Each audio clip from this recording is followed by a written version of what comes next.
You're so bold, John. It's lonely at the top. I'll be your friend, John. All right. Good afternoon, commissioners, and welcome. And over to you, Chair Harrington.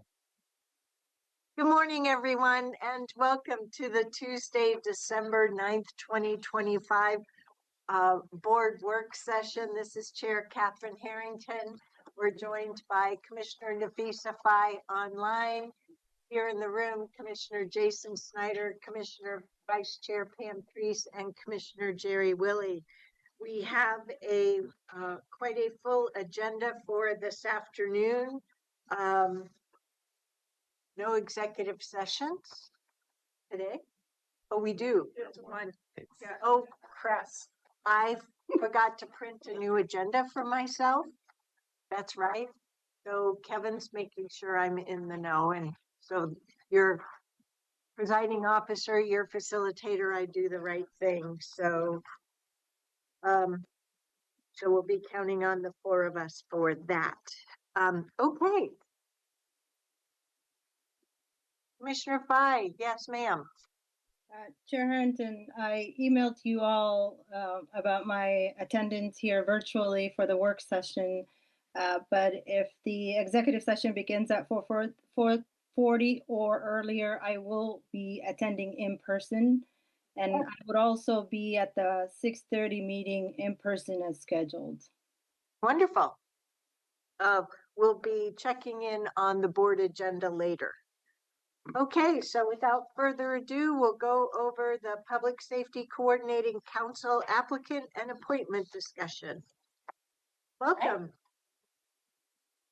Good afternoon, Chair Harrington and Commissioners. I'm Erin Calvert, one of the Assistant County Administrators, and I'm here today to review the slate of candidates for the Public Safety Coordinating Council, or PSCC, and bring forward the recommendations of the Council for your board's consideration, answer any questions that you might have, and ask that if your board is comfortable, directing staff to bring those recommendations forward for appointment at your next board meeting next week, December 16th. The term of appointment is for January 1st of 2026 through December 31st of 2027. The council has 4 terms that end this year, December 31st. One of those terms is a statutorily required position of a representative from a victim serving agency, and then the 3 lay community member slots, one of which has been vacant for quite a long time. A council interview subcommittee was formed and included Commissioner Snyder, District Attorney Kevin Barton, Community Corrections Director Nate Gallioran, and lay community member Rachel Schetz. We had 6 people apply for PSCC. We had 1 person apply for the representative of the victim serving agency, 1 person who didn't respond to an invitation for an interview, and then 4 who applied for the 3 vacant terms. The panel conducted virtual interviews on November 3rd and presented their recommendations to the council at the November 21st meeting. All candidates would bring exceptional, though different, skills to the council. And of course, it's disappointing that there just weren't enough slots to be able to appoint everyone that applied. This isn't always the case, and so we're also pleased about the interest in the Public Safety Coordinating Council. But after discussion, the council approved the committee's recommendations and voted to recommend Jenny Gilmore Robinson, who is the Executive Director of CARES Northwest, to the representative of a victim serving agency. And then for the community member slots, the council is recommending Melissa Laird, Deanna Palm, and Yvette Zavala. We had 1 other applicant, Julie McLeod, who was an outstanding applicant that would bring, of course, a robust set of skills and experience to the council, and we're hopeful that she might be willing to attend meetings when she is able, as her prior work and expertise would be a value add to PSCC. I'm going to try to keep her engaged. In addition to the reappointment of Melissa Laird and Deanna Palm, we are excited to recommend the appointment of Yvette Zavala, whose skills and experience match what we believe has been missing from the council for quite a long time. That's also included in the PSCC bylaws as a priority, and that is a person with lived experience in the public safety system with an emphasis on victims and survivors. And then I'm happy to read, I did put the whole slate of, and I know sometimes I'll read these out loud, but I figure it's in your packet too. So for the ease of time, it's in your packet. And then I'm happy to answer any questions your board may have, and also would ask that you just recommend the appointment to you next week. Commissioners, any questions or comments? I'm definitely supportive since I helped make the recommendation. Yep. No, that's a great group. Yep, Great group. we're all thumbs up. Great, thank Great. you very much. Terrific. Good work, folks. Thank you. Okay, we're going to move on to our next topic, Washington County Revenue Options Projects Update. Welcome to our team. We have a lot of people coming up. 8. We have chairs on wheels.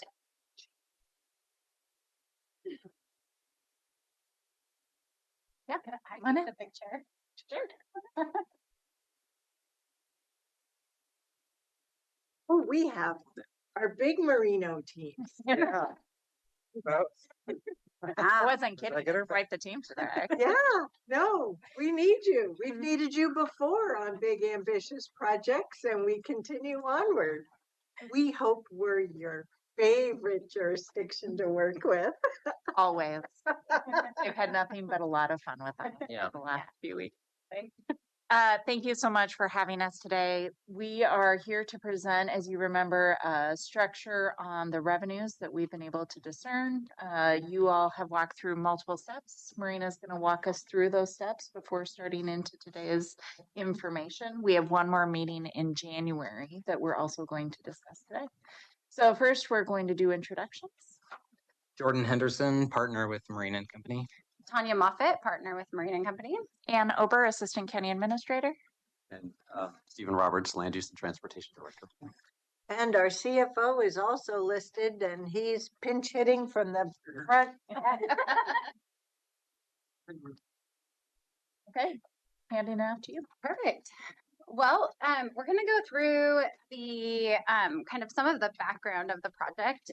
Just as a reminder, we are working on the GROW, which is the general revenue option, and the goal is to improve the resiliency of the county's general fund by researching and proposing potential new revenue sources for the board's consideration.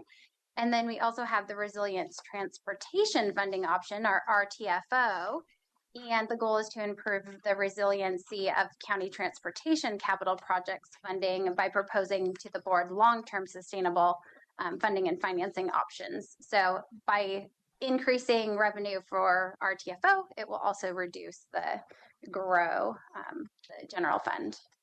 So you've seen the draft work plan before, and so we have done phase 1, phase 2, phase 3, and we're kind of at phase 4, and then we're getting ready to start on phase 5. So phase 4 is refining the funding options list, and so that's why we're here today.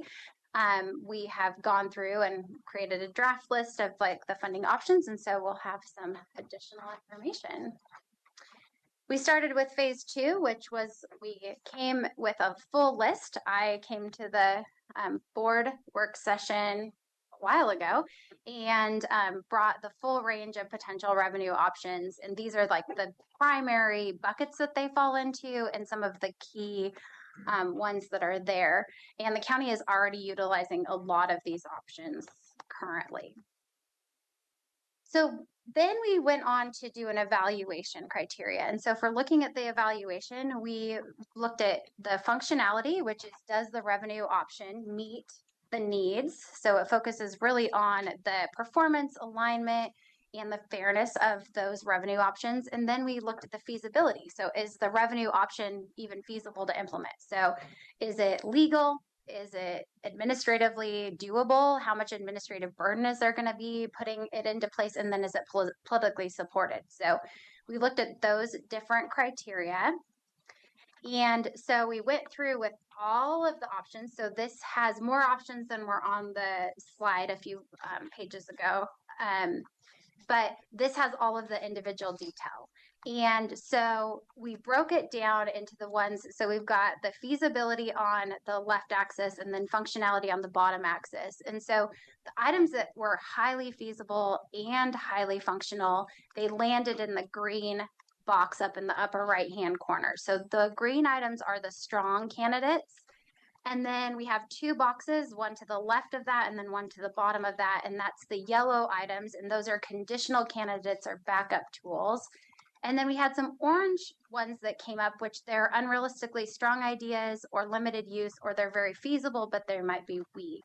on the functionality criteria. So those are the orange boxes down the middle. And then we have some red items that are not recommended because they were low on both of those axes. So that's where we came to with phase 3. And so now we're here with phase 4, which is the implementation viability analysis. And so again, you've seen a slide similar to this. We started with the long list. We went through and we went through the evaluation process, and now we're in the process of narrowing those revenue options so that then we can develop and refine the strategy of those recommendations. So we're working on that, researching on the implementation, if it's viable, if it's going to work, how much revenue is it going to generate for the county. So when we're looking at this implementation viability analysis, we're really looking at some questions we're trying to answer. So what is the process for implementing? How hard is it? Do we have to go and change legislative action? What are the things that we're going to be looking at? How hard is it to implement this revenue source? Would this require change to existing procedures, or would it require a public vote? So if it's a new tax, it requires a public vote. So then we've got that as an added layer in there as well. What would the administrative burden be? You know, how hard is it to implement a specific revenue source? How much time and effort would it take? If it's a current revenue source, we already have a stream or a mechanism for collecting it. So it might be a little bit easier than maybe a brand new revenue source. And then are there any limitations on implementing the option at the county level? So those are some of the questions that we're answering while we're working through this phase 4 that we have gone through. And so today we have the options where we did the viability analysis for the green options. So those ones that are high functionality and high feasibility. And so for those green categories. And so we're going to walk through like what that looks like and how we have done that analysis. I'm going to hand it over to Jordan. Yeah, thanks, Tanya. So glad to be here. Thanks for having us. I hope one of the things as you've been along the journey with us so far that you are aware of is the iterative nature of some of this work, where we cast a really wide net, survey what the options are, try and answer some high level questions with our evaluation criteria. And now we're starting to dig into some detail, trying to make some assumptions, do some more specific modeling or understanding of what the process specific to the county would be for implementing. But we are still at a spot where we're making some high level assumptions. And so the subtle slide in front of you is just telling you that there's more work to be done before we look at making budgetary decisions. But our hope is that we're bringing more information to help start really narrowing our focus into some of the promising near, mid, and long-term options. And Yeah. so you're going to take us through slides that discover or summarize the analysis, the recommendations. So essentially what we have out of the tables as well. So I would suggest that for the purpose of efficiency, that we hold our questions on content until you get to slide 17 or after slide 17, but before we move to next steps. Does that sound reasonable? Yeah. Okay, cool. Because there's a lot of great information here. Yeah, absolutely. Thank you, Chair. And I think that the point of this part of the presentation is to help orient you and explain a little of what you are looking at in front of you. And so I see that you all have the detailed implementation viability matrix in front of you. And what we're doing there is trying to summarize the research and the modeling that's been done to help answer or start to answer questions that Tanya framed out in that viability analysis. And so for all of the green options that we assessed in our earlier evaluation phase, you're going to see a row of information on a couple of different planes. The first is trying to answer questions about what a new revenue options potential is. So if you look in front of you, there's a screen grab of the table you have in front of you, and left to right, there are columns trying to provide information to answer some of those questions. The first is at the highest level, what do we know about what you can fund given various restrictions about different revenue options? The second column, a visual gauge of what we're estimating high-level revenue potential to be from low, under an additional $1 million to the county, to high, greater than $5 million. To the right of that, some high-level projections with some assumptions. So we tried to take in, if you adopt a rate or an increase of this is the approximate revenue potential you could get. And then the column to the right of that is another visual indicator of the level of certainty we have in some of those modeling numbers based on the limitations or the assumptions that have had to be made. So if you look to the right of the little cellular reception bar that tells you what level of certainty we've got, we're trying to frame out to you what we know and what we don't. That gives us either a high or a low level of confidence in estimating revenue potential. To the right of that, we have a simple yes, no. Does this option impact property tax compression? And so that's just a yes or a no column. And then to the right of that, any information that we have from our research or from our modeling that helps give an indication of what the future outlook for different revenue options are there. So that's based on research. It's based on looking at the assumptions and the trends to try and give you a kind of a longer term view of what revenue potential looks like. The second set of columns, the orange columns, are describing what research tells us about the effort to implement. And that's really just framing out what the process, according to Oregon Revised Statute or the county charter, is. This is one of those areas where this is simplified to help build a general understanding of what the process looks like. There's obviously some nuance to this that we try and capture in some different ways, but the first column is telling you what that process looks like. The second column is telling you yes or no on whether this requires a vote. Third column is explaining what some of the limitations may be. So if there are requirements for how you spend money or limitations in what increase or what fee or tax rate you can adopt. And then to the right of that is sort of a subjective or a relative estimate of what the burden for implementing and administering is. So this is where we tried to look at where are there systems in place that could be used or maybe aren't in place that need to be used to collect some of this. And then again, depending on some decisions that are made, the process can be low effort, medium effort, high effort, based on some of the decisions you make moving forward. We'll talk a little bit about what some of those other considerations are. And then for revenue options where it's applicable, we tried to cite Oregon Revised Statute or county charter chapters where applicable.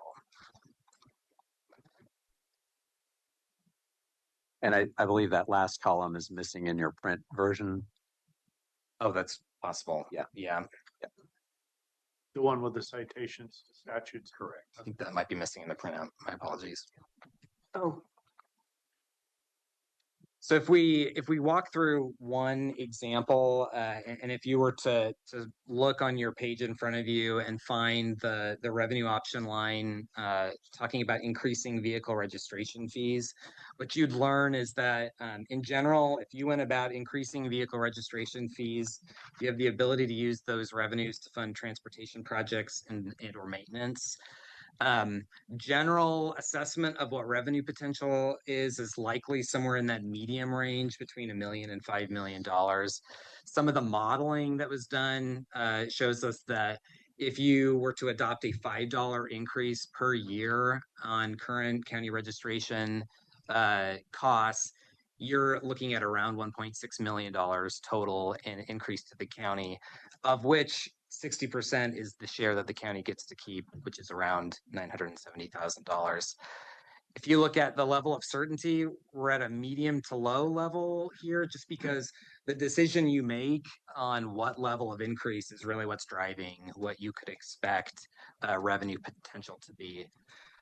This obviously does not impact property tax compression. And, one of the notes when you think about looking into the future, the state has increased, will be increasing vehicle registration fees. What the combined effect of multiple increases would be on consumer behaviors is difficult to tell, but it's something to be aware of. Well, we had gas prices that had in the past been much higher than they are today, and people were still driving. Yeah. In terms of process for implementation, and again, this is a high level summary, but something on the order of magnitude of determining what your fee increase is, making sure that you comply with requirements about fee increases. So one of the requirements is that you don't exceed local vehicle registration fees, don't exceed the total of the state registration fees. Once you make those decisions, it's going through an ordinance process, so drafting the ordinance, providing public notice, conducting a hearing, going through and adopting the ordinance, and then updating any intergovernmental agreements with the state for collection and remittance. This process does not require a vote, and some of the requirements or the limitations to be aware of are that statute requires 40% of those revenues to be distributed to cities, as is done currently. Looking at the burden of implementing and administering, given that this is a revenue option that the county currently has, there are administrative processes and agreements in place. So likely a lower level of involvement in getting it implemented. What's the max we can raise that? I don't know off the top of my head what the state is. There's an increase currently in what the biannual state registration fees are. Yeah, but I thought that was we have our own individual ceiling and the state has this thing. Right. So the ceiling for the locals is that you can't exceed the count, or the locals can't exceed the state registration fee amount. So you can go up to or equal to the state fee amount. And right now, the base registration fee for most vehicles right now is about $61 at the state level.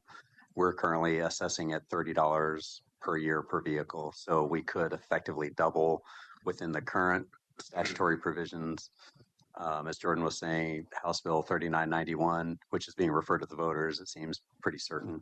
But if it were to survive that test, it will actually increase registration fees, I believe, up to around $80 per vehicle would be a new baseline.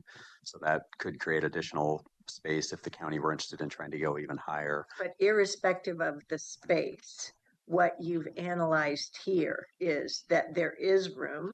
Right. And that for every $5 increase, it would net 1.6 million total. So right, or about $1 million for the county. $1 million for the county, and I was doing the math on what's the maximum we could go. So that would be 6 times that at the current level. So we'd be talking about roughly $6 million. Mm-hmm. Okay. thank you. Yeah. So I think kind of going through that example, you see how hopefully this helps start to answer some questions. There's more that need to be answered. And so, our progress update to you and the information you have in front of you gives you that level of information for those strong candidates, the green category of options. What we'll be looking to do is move on and continue that level of analysis for the yellow and the orange categories. So this initial evaluation sort of helps us prioritize what to dive into first. We started with the strong, then moving to yellow and orange candidates after that. This whole sheet is the green ones, Yeah. or sheet, mini sheets. Yeah. Yeah. I'm not sure I can tell green from yellow on my sheet. I don't think we have. Those are all green. Those are all. Oh, that's I think green. that's just the green. That's the column. Okay. There are the orange ones Oh. at the very end. Yeah, That's those true. ones I got. We did. There was the addition of 2 enterprise zone related options that we included. But those are not the only orange ones. Those are the only orange ones in this packet. There are more that we had. Yeah. So to take, we just had an example on the increasing the vehicle registration fee, and that's on the top of page 2. Yeah, thank you. So I think as we look at next steps, it's a kind of a good segue, the discussion that you're having, because as I mentioned before, the process is very iterative. You cast a wide net, you try and map and prioritize what are promising based on initial research. We're in the process of bringing more information, more county specific information. And the whole purpose of doing that is to help start narrowing our focus or narrowing your focus into options that start achieving the objectives that these projects have. There are a variety of other considerations that go sort of beyond the technical exercise that we're working to bring to you that are really significant when you think about making decisions about what goes into a final strategy. And so we want to kind of name what those are, and then we'll present our path for helping continue to bring the technical information to you. But many of the political considerations around which of these options move into a strategy are just around constituent awareness and understanding about the need and what options are likely to address the need. Trying to understand unintended consequences or trade-offs that are inherent. Obviously, you're used to doing that. Some of the financial and service considerations are just looking at what are we solving for? So making sure we're solving for existing and or expected funding shortfalls. Understanding the connection between some of these revenue options and the services that you're trying to fund with them. And then making really important decisions about what rate or increase is necessary or palatable to pursue to start addressing shortfall. And then there's implementation considerations that go beyond, what's the process and what are we expecting the burden to be like, what happens on an ongoing basis once we get these new options up and running? What are our additional costs or requirements to keep these revenues flowing? And then do any of these options impact existing agreements? So you'll see that some have, sharing requirements or other specific requirements that might impact existing agreements. So there's other factors that certainly will go into refining a strategy. And our proposed approach for bringing you the information about implementation viability is to focus first on the shorter term, higher impact funding options. So there's a lot on that list. There's a lot just in the green categories, and there's a number more in the orange and the yellow categories. And so knowing the time sensitive nature of some of the conversations that are going on, the project teams propose to use the implementation viability research to focus and hone in on short term. So things that we think can be accomplished in the next 1 or 2 years, while also screening out the options that we think have higher levels of certainty about the funding. So we know more about them, we feel more confident in our assumptions, or looking at the revenue options that have potentially higher revenue potential to bring back sort of a short-term strategy or some recommendations about a short-term strategy in our January 2026 work session. And then turning our attention to looking at the more mid and long-term options. So looking at the options that are 3 to 5 years out, may have a little less certainty about revenue. Options maybe require some more consideration about how to fit those into a strategy, and then bring those back at a later spring 2026 work session to just help chunk some of the information and satisfy some of the information needs and budgetary desires. So we'll ask for some feedback on that. We need to take a pause here because we're now on slide 18. I missed the slide. So we have a healthy amount of time scheduled for this. So I'd say we have a good hour here for conversation and making sure board members can ask questions. But I also want to raise a couple of, you can go to the next steps, back to the next step slide too. Or actually just get rid of the slide for the time being so that Commissioner Fye can see us. Is it possible for the camera to change so she can see the board because we're having a conversation? Thank you. So a couple of things. I have So we don't have enough revenue, period. We know it's established fact that we have a minimum $5 million gap for our next proposed budget cycle and a teen level gap for the following year. And that forecast shows us that we have continued gaps.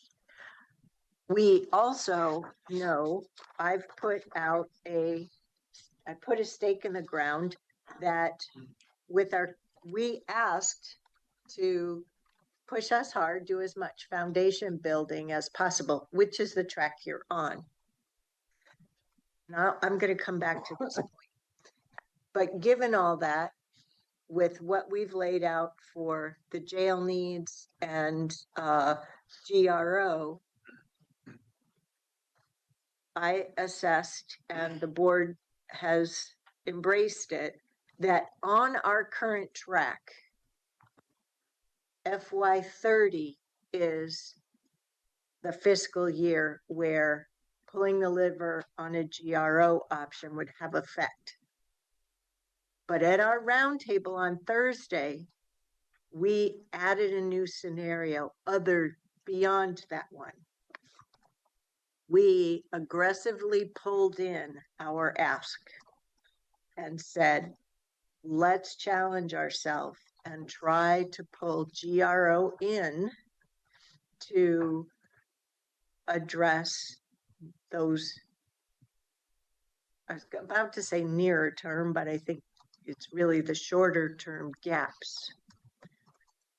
That is not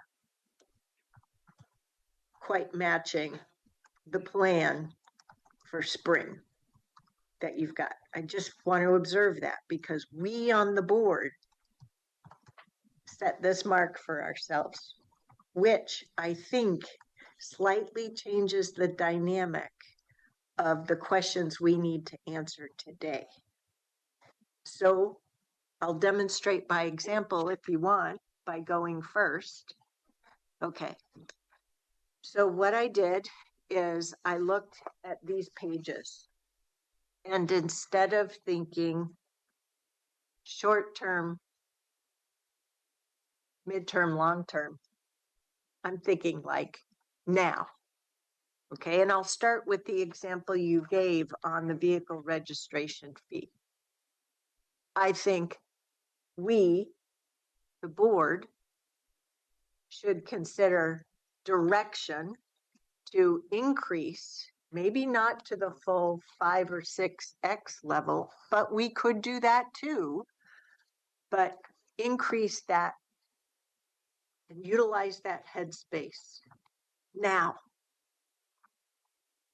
Okay, so there should be a green tag on my page that also says immediate or now. So I went through all of these things and oh yep, I did. I put it there. So, and that was when I was thinking, oh, the headspace is just, I'm very comfortable with a $5 increase. But the reason I'm saying this is I may be getting, I don't know if I'm in conflict with some of your phraseology. The dollar amount may not be more than, go back to your previous slide. You talked about impact.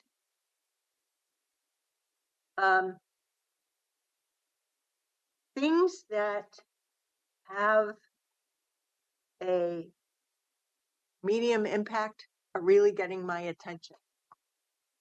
So I think we could raise, using that as an example, I didn't have any questions on the first page. On the second page, vehicle registration fee, so that we have medium impact and do it for this next fiscal year. And for my colleagues, I'm interested in effectuating even a higher level because we know over the course of time, we're falling more behind on our maintenance, following more behind on our capital needs.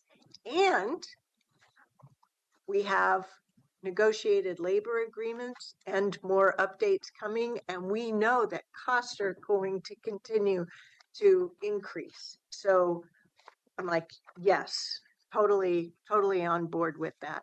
My mind is open to a lot of these things.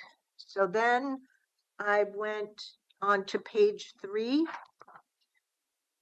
So back to the phraseology.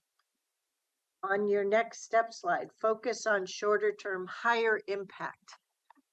Well, medium isn't high impact, but if it's greater than $1 million, I'm on it, right? So what also is important to me is higher levels of certainty. If it's like a fee increase, so no vote, we can just do it. I'm like all over that. Now we know people's pocketbooks are tight. That's a reality. Our property tax constrained system is a huge reality too. So we're between a rock and a hard place. We don't have any choice because my starting point is I really don't want to lay off any more people. Our only, and I don't want to see us backslide on public safety. And you've all heard me say behavioral health is part of public safety and justice. And I want to try and minimize our service reductions if we can. So anyway, bogging down a little bit, I'm on page 3 of the hard copy. Fees for specific services. This is where I want to make sure at a minimum, we're doing cost recovery across the board. And I see that as a short-term solution. I'm all in. I did have a question on page 3 on the business license fees. You know, I'm not a huge fan of adding a business license. What I am particularly, I did note the exemptions and whatnot, but I'm particularly concerned about the fact that there's an awful lot that assessment and taxation does, and even our long-term planning that makes for a healthier county community, and we're not currently able to harvest that. You know, all the folks that have business, commercial buildings, they really don't see how hard our staff works to for the benefit of all 64 taxing districts. So I was like, well, this is where my mind is open to looking at that potential business license fee. But the other thing I'm going to need to understand is the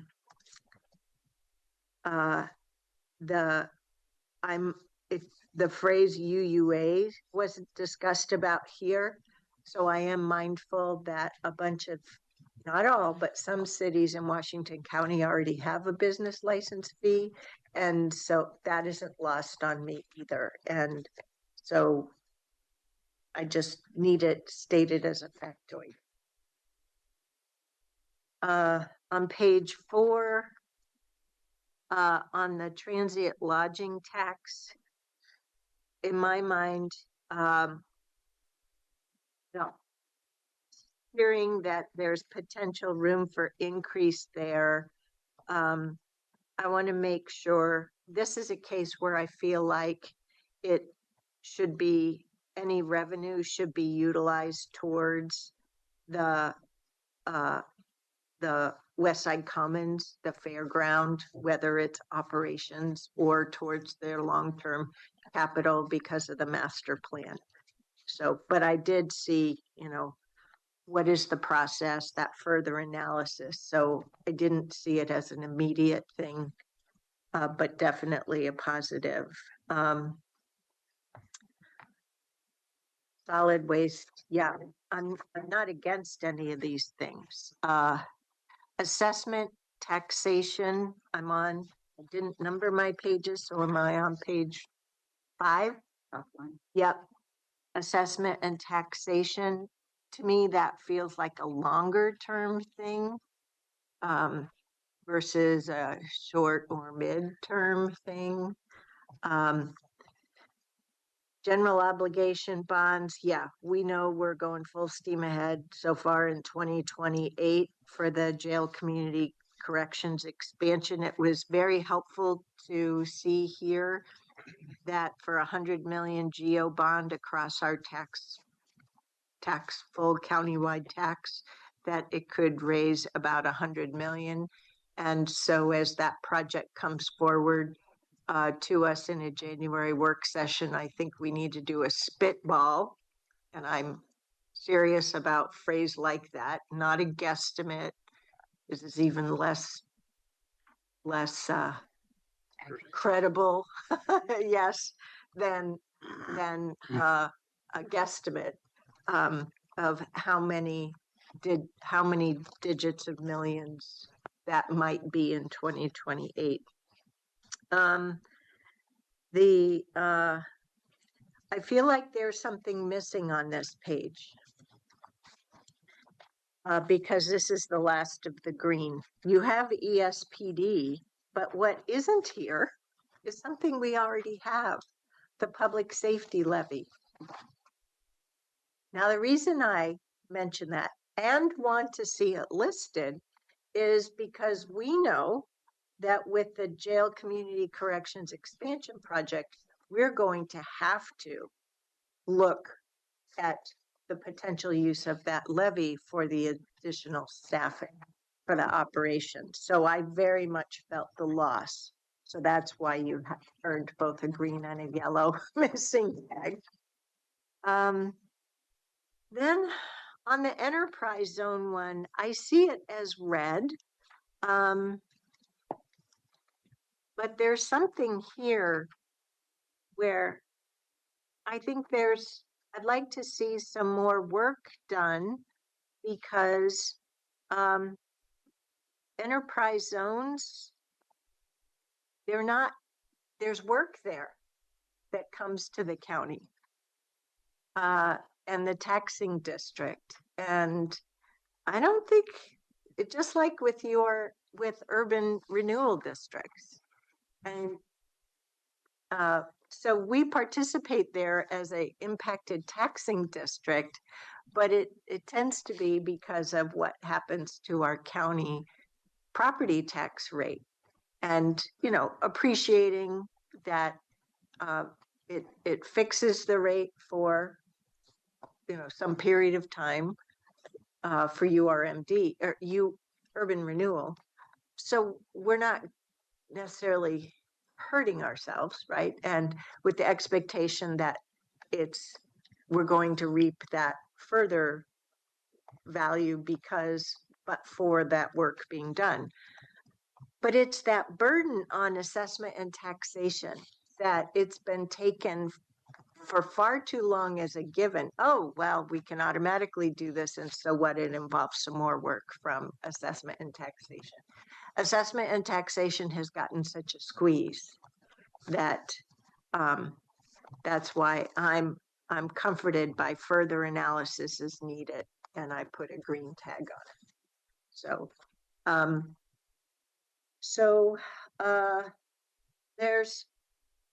I've stated all my givens. I gave you feedback from 1 of 5, but I still need to come back to this point on the request for feedback. So on 1, you're coming back in January. I certainly have given you feedback about things I'm interested in seeing to impact fiscal year 26-27. But it's both for 1 as well as number 2. And I understand that you're coming back in spring of 2026. It's this, given our roundtable feedback of last Thursday and wanting to potentially impact proposed fiscal year 27-28 and not just, and 29 and not just 30-31. That may cause us to have more conversation here today. So, sorry, I needed to demonstrate a bunch of things there. It's now off to my 4 district commissioners. Who wants to go first? May I ask a question about procedure? Yeah.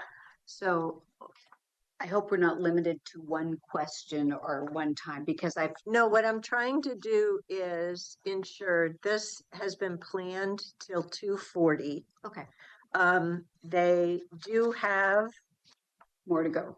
2 more feedback, 3 more feedback questions, and that's all. So I've done a horrible job here of keeping my whole part to 10 minutes. But part of it was presiding officer level setting for the board. So if you all can get what you need done, 10 minutes per or so, I think we'll be good. I can do that. Do you want I just want to be able to, if somebody raises an issue that I have a question about, I want to be able to have dialogue. A little more, That's, yeah. yeah, that's, yeah, that's, it's all a matter of time. I respect that. Yeah. Did you want to go first, Jason? With planning. So you guys are going to need to be the good note takers because I can't keep track of what you're hearing today. I've been watching. She's doing a phenomenal job. Great, thank you. So on the front of, or from the perspective of what can we do fast, given our prior conversations, I mean, certainly does it require a public vote question is a key question when I'm analyzing this. I find it interesting that the car rental tax requires a public vote. That's the way it's listed. That's just surprising to me. It doesn't totally compute, but it is what is presented here. I agree that the vehicle registration fee is a now. My question to our staff team would actually be, are there other, given the conversation we're having, are there other things that you all think are a now or could be a now? That doesn't have to be answered right this moment, but I think it's an important question for us to be asking. I'd suggest as part of that January work session. That answer, yeah, that question be answered. Yeah. I'm mildly frustrated would be too strong of a word, but I am the new franchise fee, utility license fees. I think this is not a surprise to anyone. This is a topic I've been bringing up since before I was a commissioner. I'm just surprised that area is so blank. I don't know if that's because, like, was there work being done and then someone was like, oh, we found this statute that calls us or questions whether this is even legal or viable. I'd like to see that worked through more by January, if possible, because I think that's an area that I agree. doesn't require a vote for sure, unless something's really odd, which I guess it could be, but shouldn't require a public vote and is a big opportunity. So that's a comment there. I am supportive with some reservation around the fees for specific services that the chair was speaking about. I agree that we need to be, working on cost recovery, though I was not sure whether, or full cost recovery was the language I think she used. And I agree with that in general principle. And if we're not there, we should be looking at that in relation to that line. I agree with that. Were there any other? I mean, a lot of these other ones, if it's something where it's going to be a small, like, I don't think for me, if it's a small amount of money right now, even if it's easy to do, that takes staff capacity and it's not moving the needle quickly. So I'm looking, as Commissioner Willie and the chair have both spoken about this in the last couple of weeks about the speed. So that's a consideration for me as well. And I don't really see a lot of other quick opportunities that are well suited to, like, other than the general obligation bonds for capital, which, I mean, that's going to require a vote and it's going to be a lot. And we don't have we're not at the time. I don't think we're in the time phase for that conversation. I'd be willing to look at the TLT as well, but we need to be prepared for using it the way that was just being described. And, to the extent that any of that helps us not have to make as big of general fund transfers, then that's helpful. Do I have anything else I want to say? I understood the chair's comment about the public safety levy. I think this is at least intended, I thought, to be a list of options for more revenue, which I guess maybe that one is in the longer term. So maybe it should be listed there. I just mentally not how I was thinking about the list, but I understand the comment. Yeah. That's all I got. Commissioner, can I just add something real fast? A couple of things. Number one, when we were talking about the shortfall, I just wanted to make sure in case a community member is watching, the shortfall for the general fund is about our operating dollars. It doesn't actually tackle our capital shortfalls. So our capital shortfalls could range anywhere from 30 million to $1 billion. I mean, quite literally, depending on how many facilities we wanted to try and create, a new courthouse, all those things wrapped together. It is a substantial fund. So as we're looking at this, we're also looking at capital and operating, and those are two separate conversations. That's part of why I appreciate the TLT comment around the fact that we don't have capital funds currently set aside for the build out of the fairgrounds. The other thing that I wanted to comment on is that we would be the first county that would be doing some of these franchise attempts. That's why it says that we would need additional legal review. But knowing your interest, we can take that back and do a little additional review on that, and I can take some responsibility. I mean, we're definitely the only county that has 200,000 people plus living in urban unincorporated areas. Correct. Absolutely. In fact, the next largest one of that I don't even know what it would be, but it'd be small. Yeah. Thank you. Those were my two. Which I can't, if I could Sure. ask for a clarification, I don't know if having franchise fees in the UUAs might be a longer term solution related to the urban services framework. If we can't solve needs in the urban services framework, working with our cities, then that leaves the county in no other situation but to go down the route like that. And I just don't know if that needs to be stated only in that worst case we're trying to avoid situation versus competing with cities versus in this project. We'll do additional research on it. Thanks. Yep. So I have some questions, and some of them maybe we will answer here as well. So in the vehicle registration fee,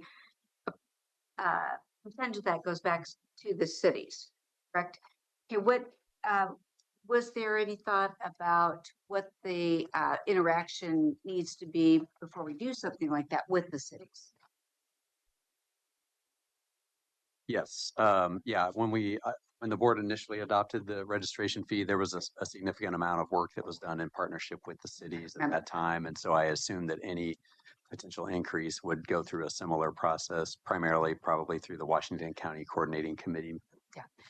And I'm reasonably certain there won't be a lot of pushback, but I think that we need to be prepared for that conversation. And it should be a conversation that ends up being a positive relationship built on our side. Okay. Definitely. Yes. Yes. The marijuana, some of these I just have questions about the ceiling. I don't understand on this where the potential is. For example, on the marijuana cannabis sales tax, is this the potential for the county's low, but I couldn't tell. I don't know, for example, what the amount of sale is in the county in relationship to marijuana cannabis. Are we at 10 million or are we at 100 million? We don't know. Okay. And so what we have underneath all of this are models with assumptions and data. And what we have in that particular case is some potential data on gross revenues in the entire county. There are some city partners that have their own local tax. And so we can make some assumptions about backing out how much of that gross revenue is happening in their jurisdiction to try and arrive at some general number. We also tried to look at where businesses are located to make some high level assumptions. We're estimating like 15% of those businesses might be in unincorporated. Which also gets me to another question, and it's on the business license fees. Back when we were in the CARES days, the funding, we don't have businesses registered in unincorporated Washington County. So there's a step, I think, that may not be clear on this, that we'd have to do that first. Yeah, On that's that, in the administrative. it's in the administrative work, but it's a pretty big deal. You know, I remember the proposal back in the day to do that. Now, if we did do that, that gives us all sorts of different opportunities, not limited to the business license fee in terms of communication and all sorts. It's not that I'm opposed to that, but I just think that that really needs to be focused on. And we decided against it in our economic development work, I believe. Am I right about that? No? We have not made an intentional decision on it. It Okay. has always been, I'll call it a hanging chad out there. But frankly, our economic development focus for our current FTE has been the implementation first of CARES and then the ARPA Right. programming dollars. But it still And then is. CPACE. Yep. Period. I just wanted to make sure that we're. And we have not even, this is the first time, I would say the board is having a discussion on, more formally on business licensing. So towards that end, I would suggest that no later than for the spring work session, this is where I think of, as you have here, I see that as mid to long term versus short term, because you're going to have to do further work on identifying how many cities have business licensing, what their rates are, and what the potential could be. We're just going to need more landscape information. I don't view that as I mean, from what I know and where I sat in my prior roles, this is not a revenue generator like this. And that's partly why I think it's on we don't, yeah, the low side of potential revenue, the amount of money it takes to administer it, and what you're doing then, like this is just, I just don't, that's partly why I didn't bring it up, but I just don't view it as a particularly. Not unlike the short-term rental stuff work we went through. But there may be other extenuating values. Sure. Just pointing that out. Absolutely. The other question, I also agree, as Jason mentioned earlier, that we do have to get to cost recovery at the least, and that's a reasonable story to tell as we move forward. I don't have any. That's makes perfect sense. The transient lodging tax, we have utilized some of that space for other issues, but I do believe that it should be directed back to what our needs are in the county in relationship to West Side Commons. That's something that for me would take priority. The one thing that I want to say about short term, I agree 100% that we need to do the short term work. You know, that's where we're going to get some traction. But I also believe that we have to do some investment in toiling the ground here around other issues, so that these short-term ones, we're going to get to a foundational level, but we need to continue to be able to grow through programs like enterprise zones and those types of things. So I know it takes time and human resource, but I do believe that the only way ultimately is to grow our economic base across the board. And we're focusing on fee structure mostly here, which is reasonable. That's where we need to go. But I don't want to forget that other piece that is foundational to me in relationship to our long-term continued health here. But wait a sec, I want to make sure I'm not confused, or to make sure I understand your point. There are lots of things we do in cooperation with cities to make sure we're delivering on a thriving county without being called specifically towards urban development, and making sure that we have fees, costs, taxes appropriate so that we are a healthy, stable county is one of those. So I hear you're supporting that, as well as continuing to be mindful of how all of our work as a county government supports a thriving economy in partnership with all of our local governments and the state. So no backsliding. Be open to changes like land use changes that the state might develop, things like that. But at this juncture, I don't hear what you're saying as adding some economic development programs in the short term for the county. Yes, we can continue to support the city economic development tools for enterprise zones and all of that. And the only reason that I was touching on a couple of these things is because of the impact to our service load, like with assessment and taxation, that I don't think cities are being mindful of.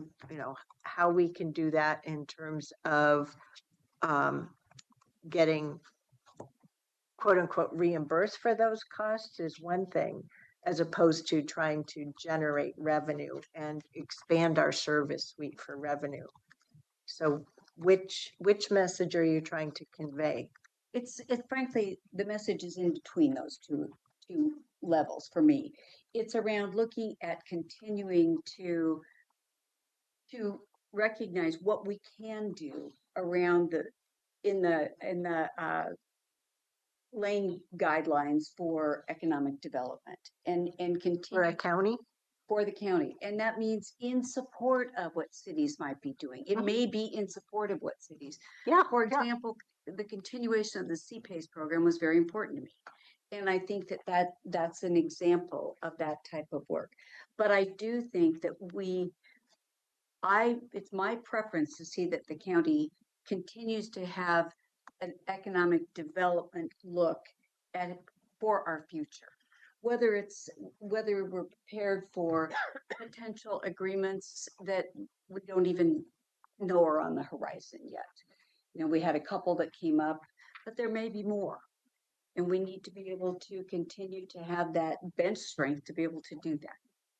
The enterprise zone stuff that you have listed on here, are these intended to, I thought they were intended to be enterprise zones that we as a county would administer. But what I'm hearing some discussion of, and I want to clarify, is there are enterprise zones right now in place that are being administered that I'm familiar with, where the administrator of it is like in the case of, there's one in, I think, Lake Oswego and Tigard that Tigard staff administers. And I think what I heard the chair talk about is our assessment and taxation team having to do things to support that activity. Yes. So is that what's intended here? Or is this talking about enterprise zones in the county that are not in a city? Or is this talking about trying to recover some of our costs for assessment and taxation, doing work for other people's enterprise zones? Or is it both? I think in general it's both, but I think as we looked at the mechanisms for recovering costs or capturing costs as opposed to, within those enterprise zones are sort of two avenues, and I think it's specific to like the situation. And so we've given you a hypothetical example. Obviously, what it looks like for a given agreement depends on whether the county's sponsoring on its own, co-sponsoring, or trying to just capture the cost and assessment and taxation for administering somebody else's. So it's both, Okay. really, and it kind of is situation dependent. Because that was not clear to me from the way some of this was written. Okay. Well, so enterprise zones is on the very last page, and the page just before that at the top has assessment and taxation administration fee program. So when I think about county continuing to support the economic development work of our fellow partners, I'm open to that, but I'm also very mindful of the cost burden on us. And that's where I would like to see us sort through that and say, hey, cities, we're happy to support that. But in terms of the fee structure, it's going to cost you this initially, or it's going to cost you this much money as long as that zone exists, right? Which is separate and distinct from the county is now going to be in the business of enterprise zones for the UUAs or some other geographies I don't quite understand, which is to me, I went the red one.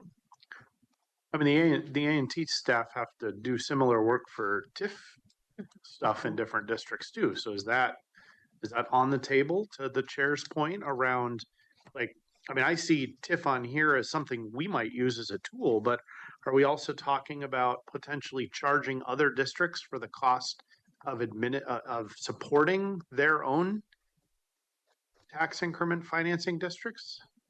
So I think if you look at the assessment and taxation fee program line, that similarly is blank and says require more analysis. I think it's one of those, it's like, well, what are the options for doing what you're asking? And we need a deeper dive to see what's allowable and what's not, and get some clarity around what specific options would even be. So what I think some of our conversation is helpful on is taking on that second to the last page, assessment and taxation administration, and really have multiple lines for that one, where we have one that identifies for both the TIFs and for economic development zones. There's a cost burden to A&T, and how do we capture that?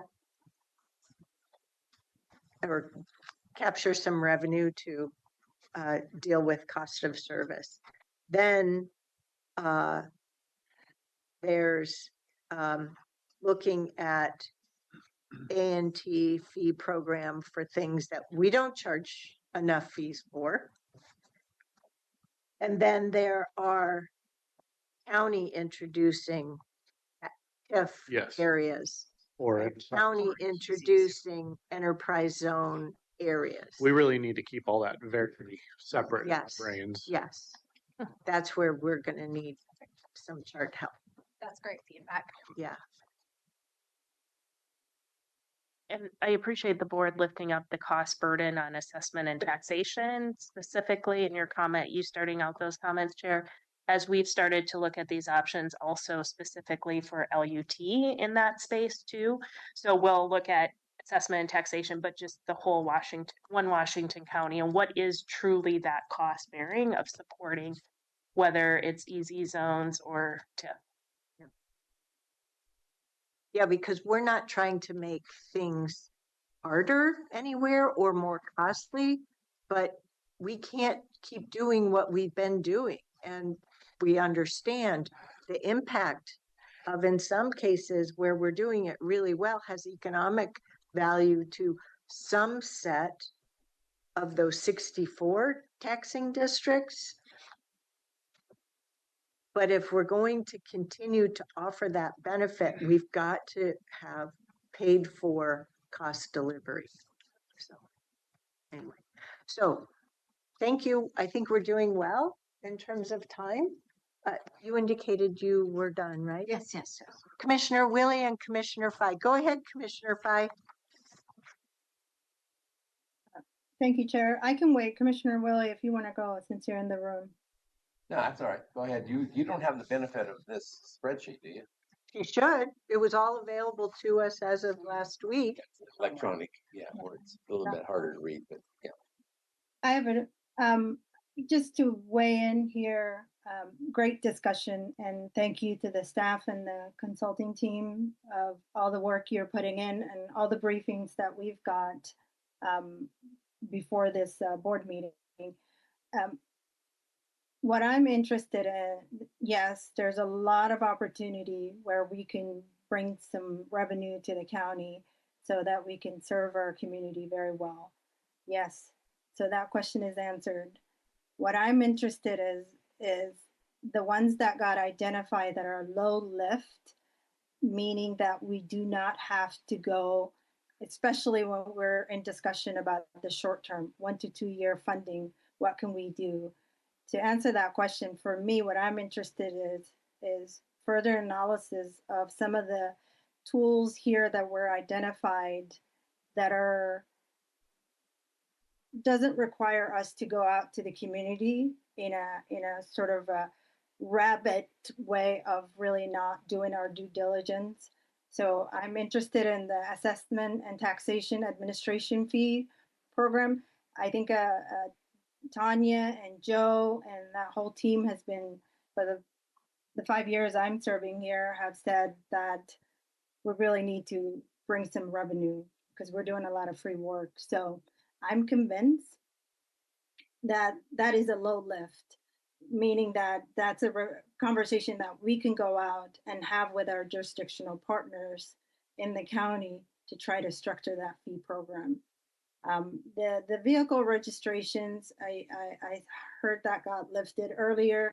I'm a bit hesitant to support that because other than learning more information, the burdens to the county and to the community, learning more about that. The thing that really pauses me about that is I'm not sure we will have enough time now until the next time we can go out to the community to ask this registration fee. If we can do enough time to educate and to bring people along. So I think this is going in the right direction. I think we have a lot of tools that we can further analyze, but there are a lot of other tools here listed. I'm pointing to my other screen here that are listed that we don't really have to go out to the community to ask more money when we can actually start with our jurisdictional partners. County, is that? I'm asking that. Could I ask for clarification on the point you just raised? Because we have copious, so I'm really thinking on, for example, the transportation side of things and VRF. We have copious amounts of information about the need for more county maintenance dollars. Whether we're going over the county maintenance plan, the URMD plan, the GR agenda for transportation bills. We have a ton of that information, and we've been talking about it just as a normal course with our community, all the way down to our constituent responses, where people ask for things and we have to tell the story. We only have so much funding to go around. So, so in terms of going back to the community, of course, my starting point is no one really wants to pay more for anything.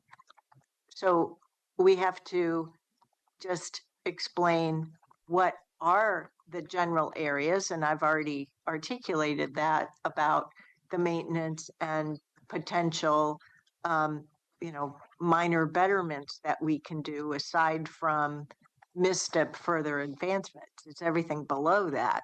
So I'm really not sure what you mean about more community engagement on that. I'm struggling with that a little bit. Can you help me understand? Okay. It's more so that people are struggling right now I think we'll be tone deaf if we go out to the community and say, we want to increase vehicle registration fee, and here's how much more you're going to pay.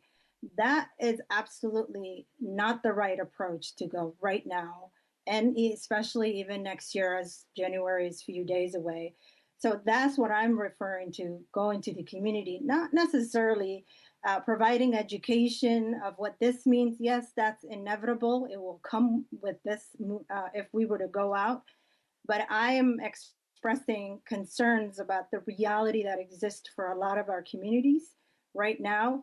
And the idea, entertaining the idea to go out to them to say, you're going to have to pay $2 more or $5 more. Now, mind you, the county gas tax, it's very low. And I think we could increase that. I'm just not sure that right now is the right time to go out to the community. So could we prioritize to say what are some of these tools that we can start with a local level partner conversation to make our local partners pay their fair share of the county services that we're providing. I'm interested in having that level of it, like sort of depleting that effort first before we go out to the community's wallet and say, you're going to have to pay more. Yes, Commissioner people. Fye, are you thinking that the vehicle registration fee change would require a public vote? Is that what you're referencing or not? No, I'm referencing the increase to the community. I'm Okay. referencing the increase to the community. Any of these tools that require our community to pay more, we should pause and first,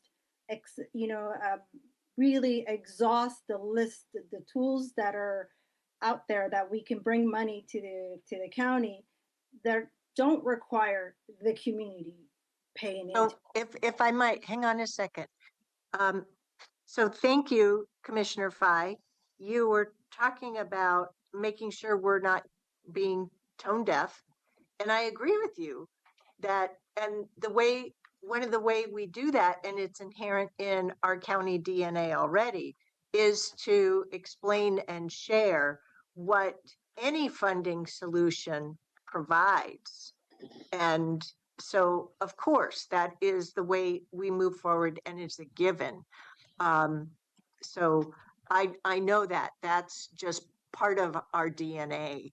So I think if we continue to do what we've been doing, no matter what, if it's a fee raising or a ballot, but I think I better understand what you were sharing in terms of your thinking around community.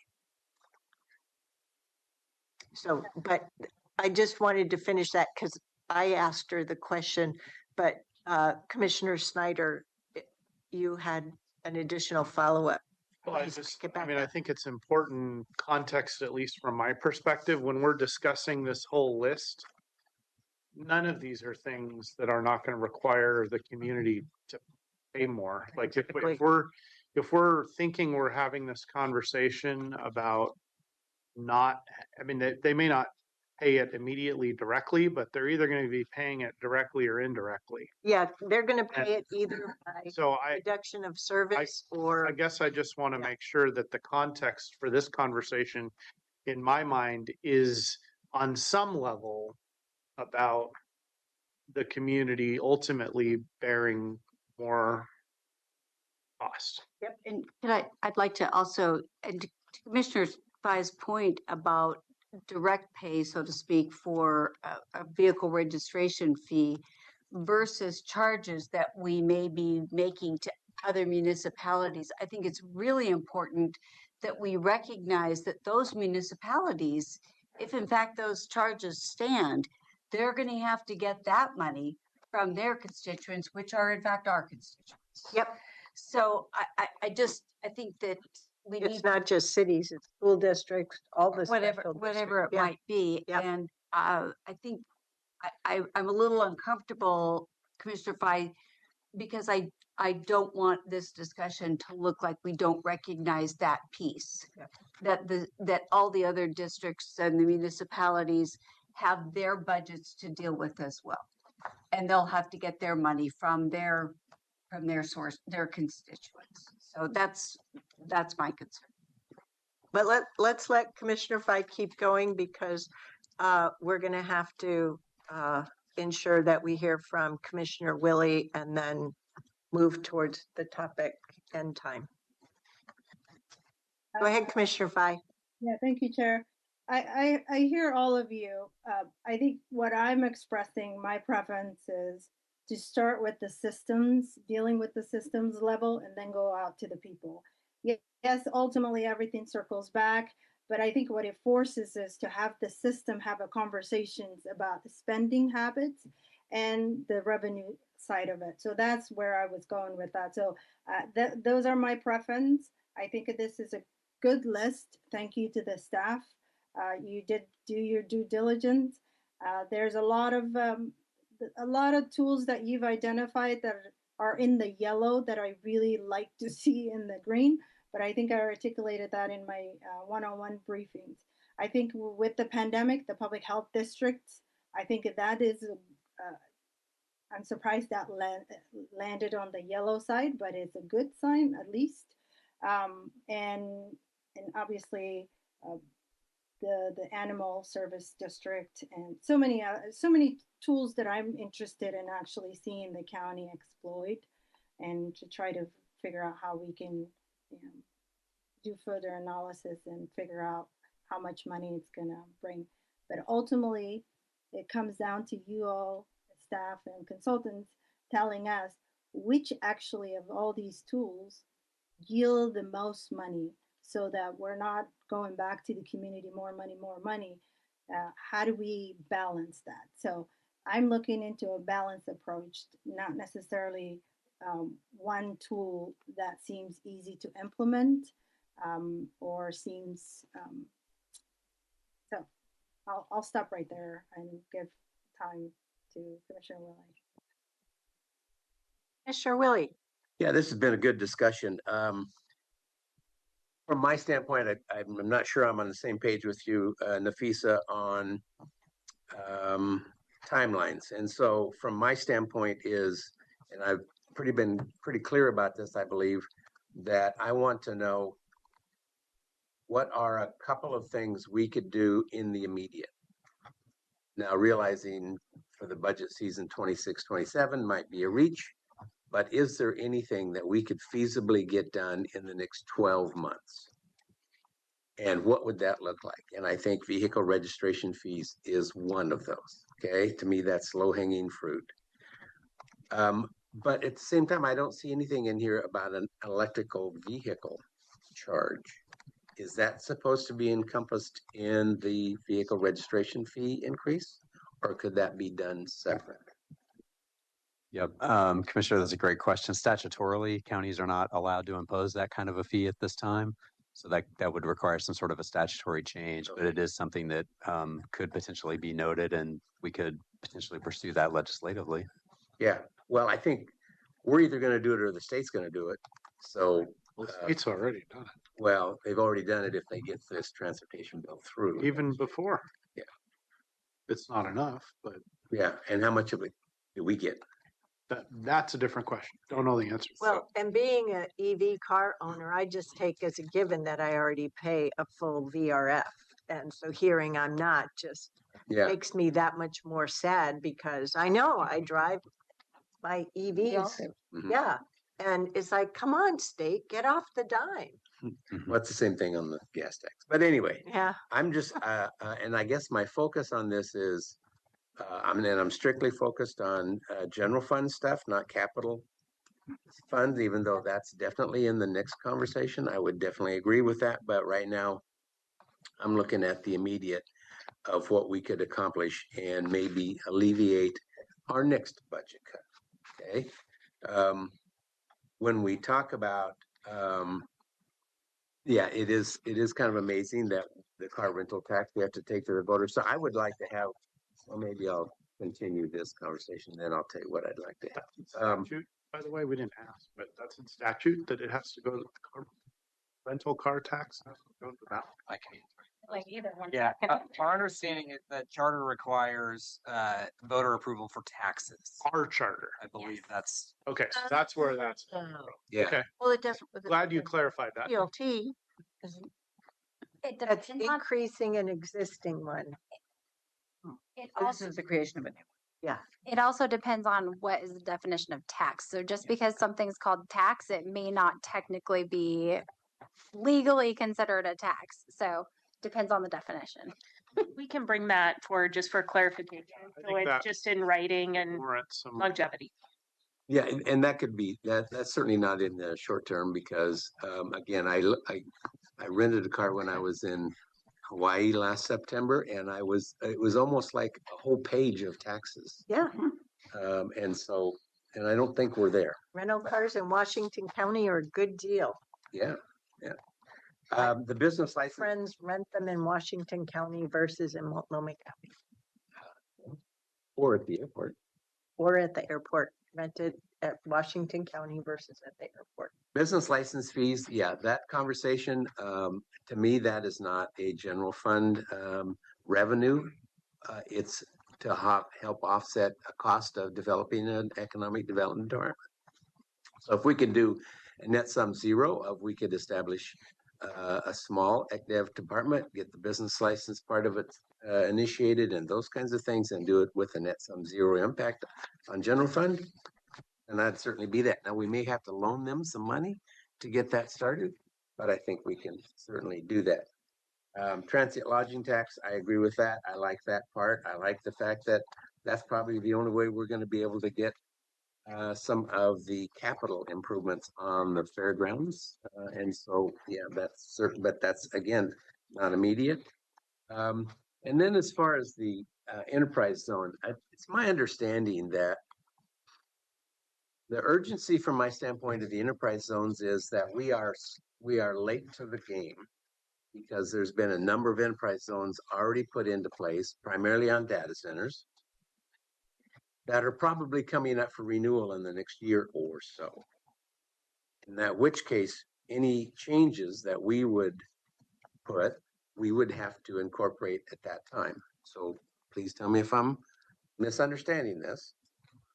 And the fee right now for enterprise zones, at least for the cities, seems to be considerably smaller than what would be allowed. Now, again, I thought that number was about $50,000. I don't know how much of that we get. I don't even know what revenues we get from an enterprise zone application, but fact of the matter is we're probably not going to go to a full 0.1% because then we'd be talking about $50,000 to $1 million. That's probably a little overreach, but that's part of the conversation that I want us to have, and so that I understand the enterprise zone process better. But I definitely think there's opportunity there that we are missing. So with all of that, Is your mind open to cost recovery? Cost burden? absolutely, I need to know what the cost recovery looks like. Yeah. We Right. all do. But So we want it explored. right. So in conclusion to this is I'm trying to understand how much money, when I say short-term immediate, how much money are we really talking about? Are we talking about $5 million the shortfall for this next budget cycle? We're going to We try got to that with the, put a Band-Aid on that? yeah, And so, that's where I'm like, if there's headroom on fees, we should be considering that helps well, and if we could, some of I don't want it death by 1,000 cuts either. So this isn't like the Christmas tree. So if we could establish, such as vehicle registration fee, as something that we could use to significantly close that budget gap in the immediate time frame, then I would say let's do that. I would like to see this. This is a great document, but I would like to see it, for me, I'd like to see it organized more of what is, well, first of all, I guess the differentiation between what we have to go to the voters with and what we don't. And then, I don't know, maybe in low hanging fruit to the hard stuff. I don't even know if we could do that because there's a lot of variation in there, but yeah, the only thing that I had trouble with on this, and I've gone through and tried to highlight it, is in that little column that says, does it require a public vote? Yes, no, yes, no. And then you differentiated it between the RTFO or the GRO. Are we looking at GRO first? Sound to me like we are, so why wouldn't we put GRO in the front? And everything else second. So we'd have two tiers. Anyway, that's just, other than that, if you leave it like it is, I can certainly sort through it and things like that. I just think from my priority, I'm looking at what we can do immediately first. Did you help them understand what information you might be looking for differently in January versus say in the spring? Well, I guess, if you get a wish, to me, it would be that we as this group go through this and say which ones we like and which ones either don't like or would be harder. And I thought that's what today was. That's why I did. Okay, what well, I did. we got 9 minutes to do that. So I don't know. I mean, I thought- haven't done that. Well, there's also a lack of information on some of them that Yeah. I've acknowledged and that they're going to come back with in January. January will be back. So if you tell us January 9th, if that's the date I heard, that's what we're going to do. I'll be ready to do it then. I was not ready to do that today.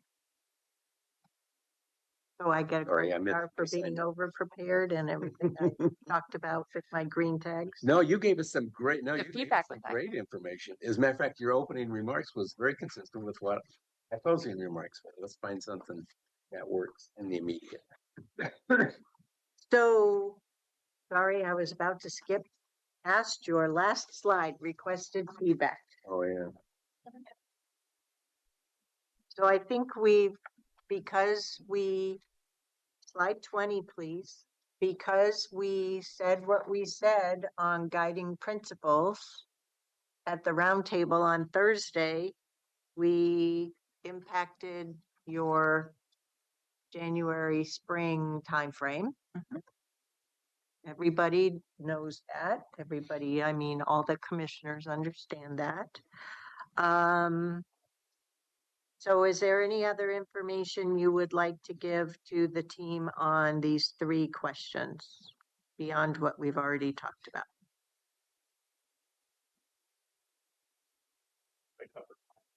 Yeah, I did too. I'm good. I just want to say thanks.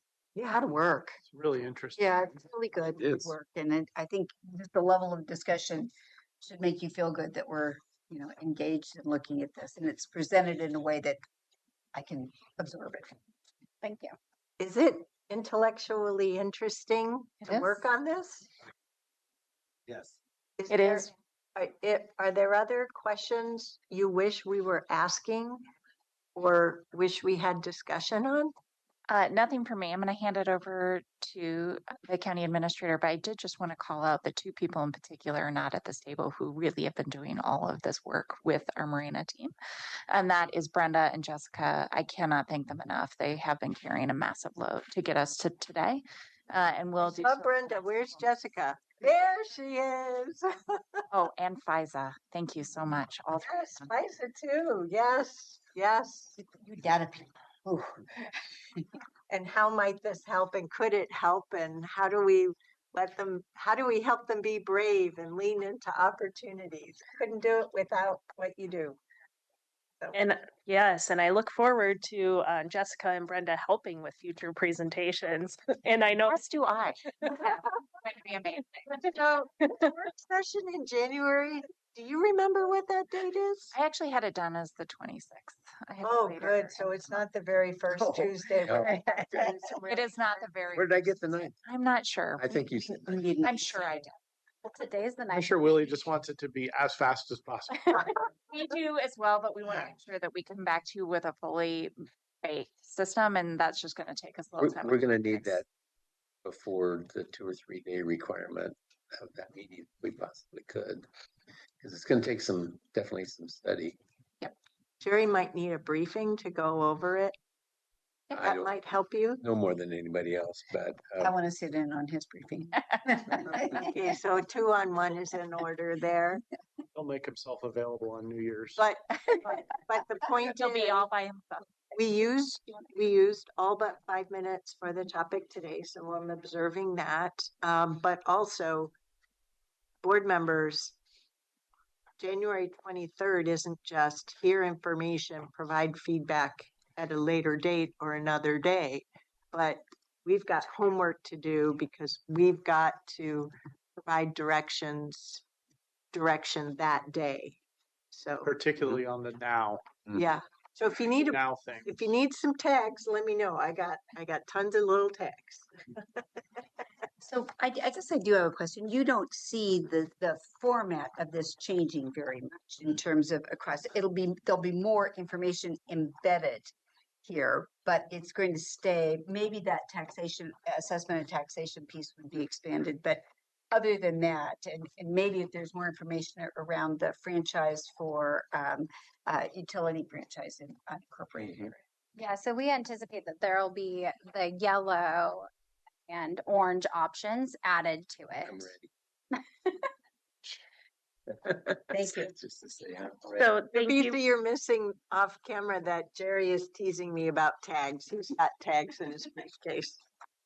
So I, just on behalf of staff, I just want to express appreciation to this board, both on your sense of urgency and also understanding of our financial realities that we have. Recently, we met with county leadership team, and I just want to express directors know that you really understand our budget and our fiscal state and taking this seriously. And so I want to just express appreciation just for your thoughtful work on this, both that you expressed at the roundtable and today. For the public record, the next time this will be coming back is January 27th. The other item that I would like to just lift up that will be coming this spring that we're looking at early March is medical examiner, both on potential immediate more short-term and then also long-term options, and that will take operating and capital. So I know we're focused, on general fund, but our capital needs are really creeping up with some urgency to solve. So you will have that conversation prior to you being presented with a proposed budget in April of this year. I've already reported out previously, we are we do have more information on what we're looking ahead at for museum collections and needs over the next few years. So that's next week that's coming to you.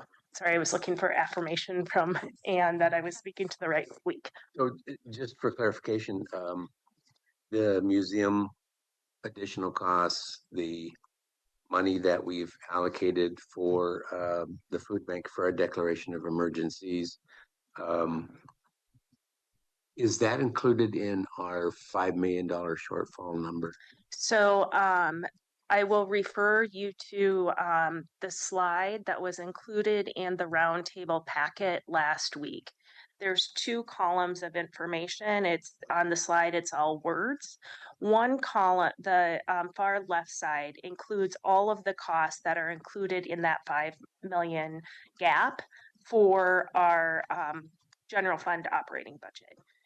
On the right-hand side is what are either unknowns or not included. So at this point, the museum is not included in that 5 million gap. Medical examiner is not included in that gap. Okay. Facility unmet needs not included in that. When will we know a number on those? The museum will be next week. Medical examiner will be March. Okay. And that will be some short-term and some long-term. I will probably have a leadership update and an email ready for you even before that time on some immediate steps that we need to take. Okay. We're going to have real numbers on the museum next week. That's the goal. We saw them today. Yeah. Okay. which is also one reason why facilities condition index is in that mix. And we usually take that into consideration with the proposed budget in some way. But also, as I said late last week to some of you, I'll be bringing up an item during board communication about an additional need. Yeah. Thank you, Brenda, for getting me this slide so fast. And Commissioner Willie, that per your board direction to staff at your roundtable next week, the budget principles and priorities will be on consent. We will be attaching a few of those slides from the PowerPoint, specifically the columns one that I had referred to. So it is that clear understanding of the direction to staff to include those aspects within the proposed budget. And I think I also raised in that time frame about how we're too lean in my standpoint on county council, and there was some other part of the few areas of the organization where we're too lean. Finance and HR, and that was updated in the priorities. Okay. Well, and so with that, my final comments will be on the vehicle registration fees. I want us to think about, we are $31 short of. Yep. $31 is what every household would have to pay to help us get back into a better budget scenario. Per car. Per car. So Yeah. if you only own one car, it's $31. You know, I'm starting to do the math like we did with the library. Okay, it's only going to cost you $2.50 per month. By the way, that's do this. annually, but you pay for it Biannually. biannually. So it's a $62 cost on your bill, so to speak. But it is 2 years. And how much did we raise it the last time, Stephen? That was in like 2018. Okay, our curiosity knows no bounds. About you, We're good at that. I'm going around a heck of a lot more potholes than I used to as well. So we have more conversation coming. We're taking a 15-minute break here. We will reconvene at 5 minutes to 3. I believe we've implemented half of what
All right, commissioners, welcome back. And Oh, great. Chair Herndon.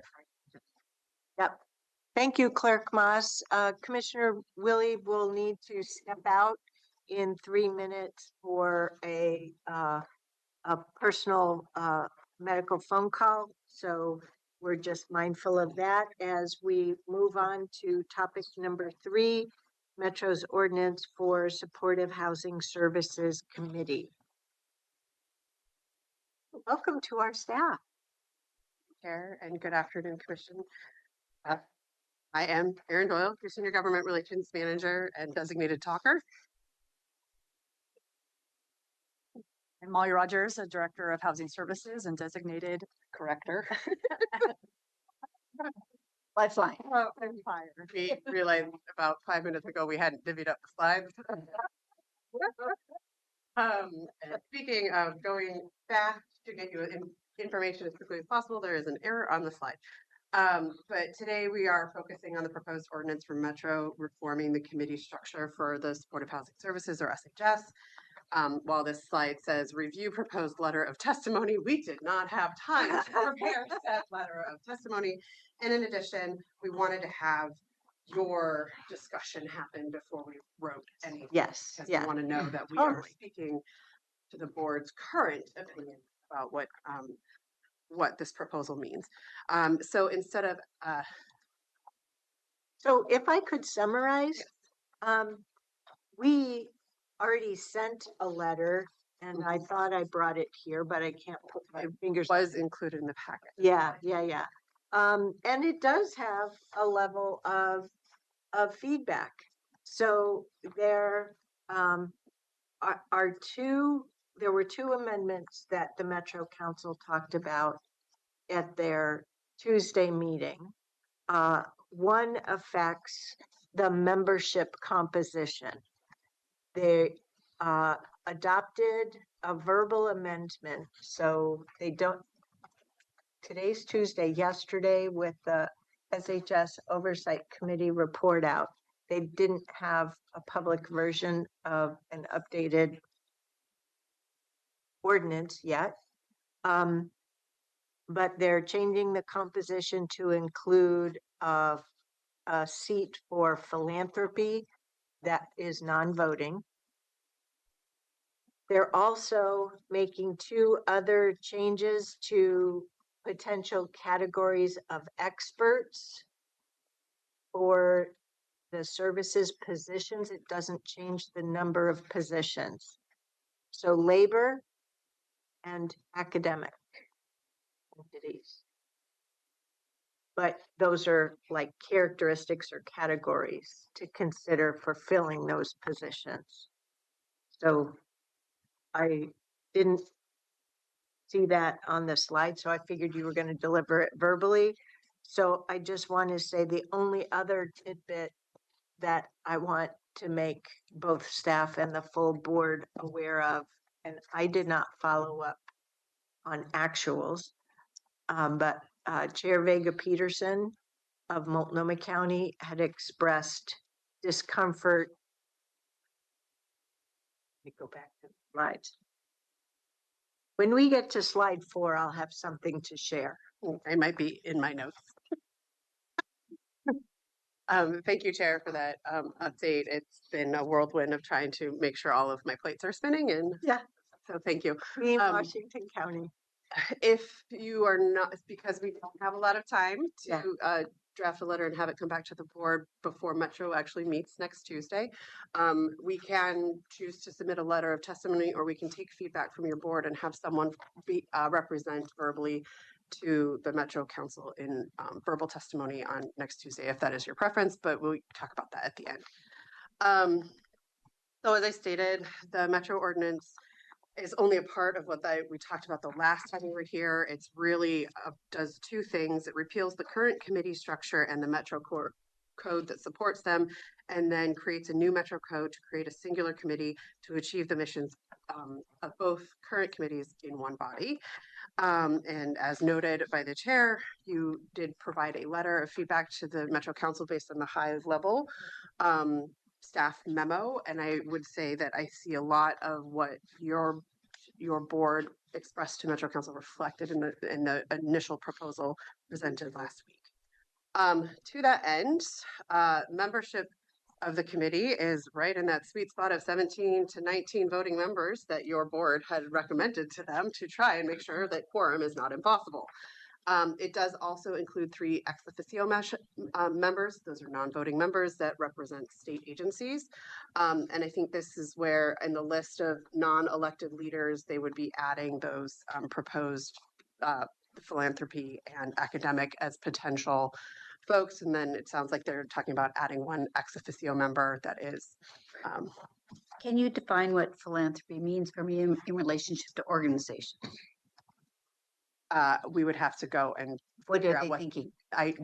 we We don't know. I'm not sure. I will get that information and bring it back to your board. Felicita Monteblanco, who works for Northwest Health Foundation, had requested this at the December 1st Oversight Committee meeting.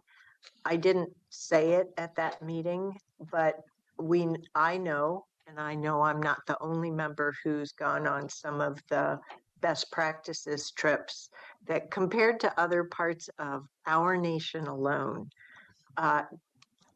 Oregon is very weak in terms of philanthropic dollars. So this is where I'm a little dismayed, because we've been in this regional affordable housing realm and SHS realm for 5 to more years, and philanthropic dollars have not entered into the region or the state in significant ways. So I think frankly, I have very low expectations.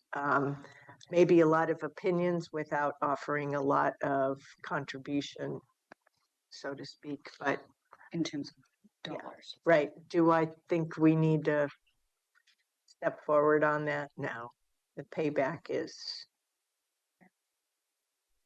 or making comment about it. I mean, the council's already decided because they had discussion and they made an amendment. All right. I was just curious what it meant. We'll find that information and provide that. It back. means they've expanded the committee by yet another. Yeah, I understood that. I didn't understand what organizations would be fall into that category and what the relationship was. So So now there are 9 non-elected leaders that have voting. It would be, Yeah. as far as what was originally proposed, it matches in many ways what we had suggested, except for one massive exception. We had recommended that it would be an equal number of cities per county, and instead they have chosen to give weight to Portland once again, thereby having cities outweigh the number of counties that are county votes. And I think maybe, Chair, this is what you were That's going the to same, reference. But same feedback.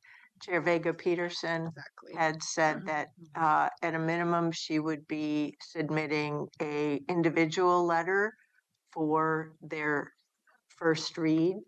I didn't follow up to see if that was actually done or not. She provided testimony that Okay. day to the extent that she would rather see all cities be non-voting and members, as we are the implementers of this type of programming. And while cities have a role in the public space management and in housing development, it is not the same as managing the process of SHS implementation, and therefore should not be voting members, was the summary of the testimony that I've seen from Chair Vega Peterson. Well, the challenge with that, though, is that I believe Metro feels very strongly about the non-elected leaders having voting privileges.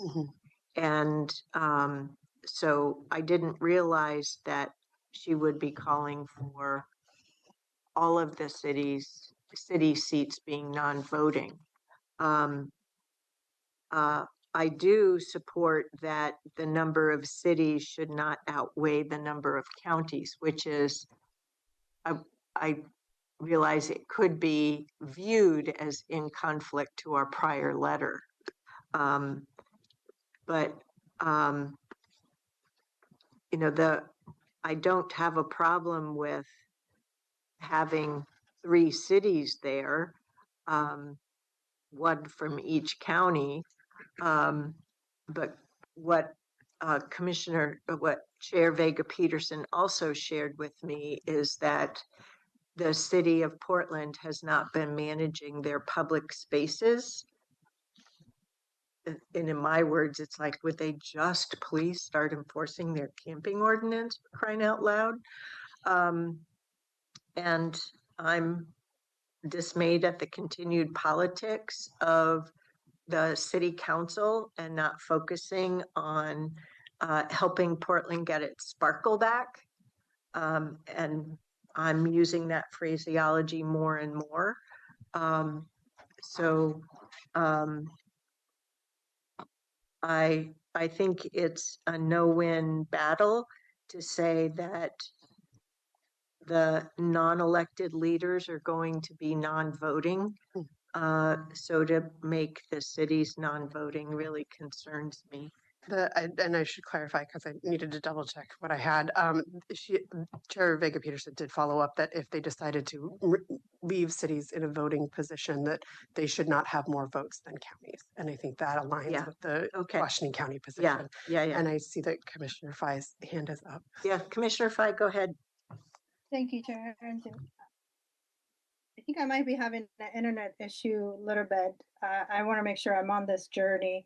The slide currently projected here displays not 10 elected officials. And I heard 9, the number 9. So does that mean there will be 2 Metro councilors rather than? No. 9 is Metro Council moved an amendment, so the ordinance is now modified so that the non-elected leaders are 9 versus 8. 8. Okay, thank you, Chair. The question I have, and I might be mixing conversations, Aaron and Molly, so I apologize. Now that this composition is set up, this committee, does that change the definition of a partner? And I say that to say, will Portland be considered a partner now then, if there's a? No, as they've used the word as they use the phrase implementing partner, that refers to Metro and the 3 counties, and that has not changed under this. Similarly, under the current structure with an SHS Regional Oversight Committee and the Tri-County Planning Body, participation in those bodies does not make you a partner. Similarly, under this new structure, they would be part of the Oversight Committee, but they would not be implementing partners. So Portland is not being made an implementing partner. That would be a significant departure from the current IGAs and the structure of the ballot measure as well. Okay. And then the last question I have, these coordinated care organization representative, culturally specific, like which county are these going to be drawn from? And county agnostic. Any of the 3 counties. Yes, it would be any of the 3 counties, but specifically the statements in the materials say that they want to look for geographic representation across the non-elected leaders. So the presumption we would make from that statement is that not all 9 non-elected leaders would come from Multnomah County. We would have to be mindful of that as they make their appointments. Okay. And then the last question, are you getting ahead, you staff, to identify at least 3 Washington County or like 9 non-elected leaders that fit into this list of what's listed here? The justice system representative, business coalition representatives. Are we being proactive to put a list together to send it to Metro, or are we going to just leave it to self-identifications and have people just submit and hope that there's representation from Washington County?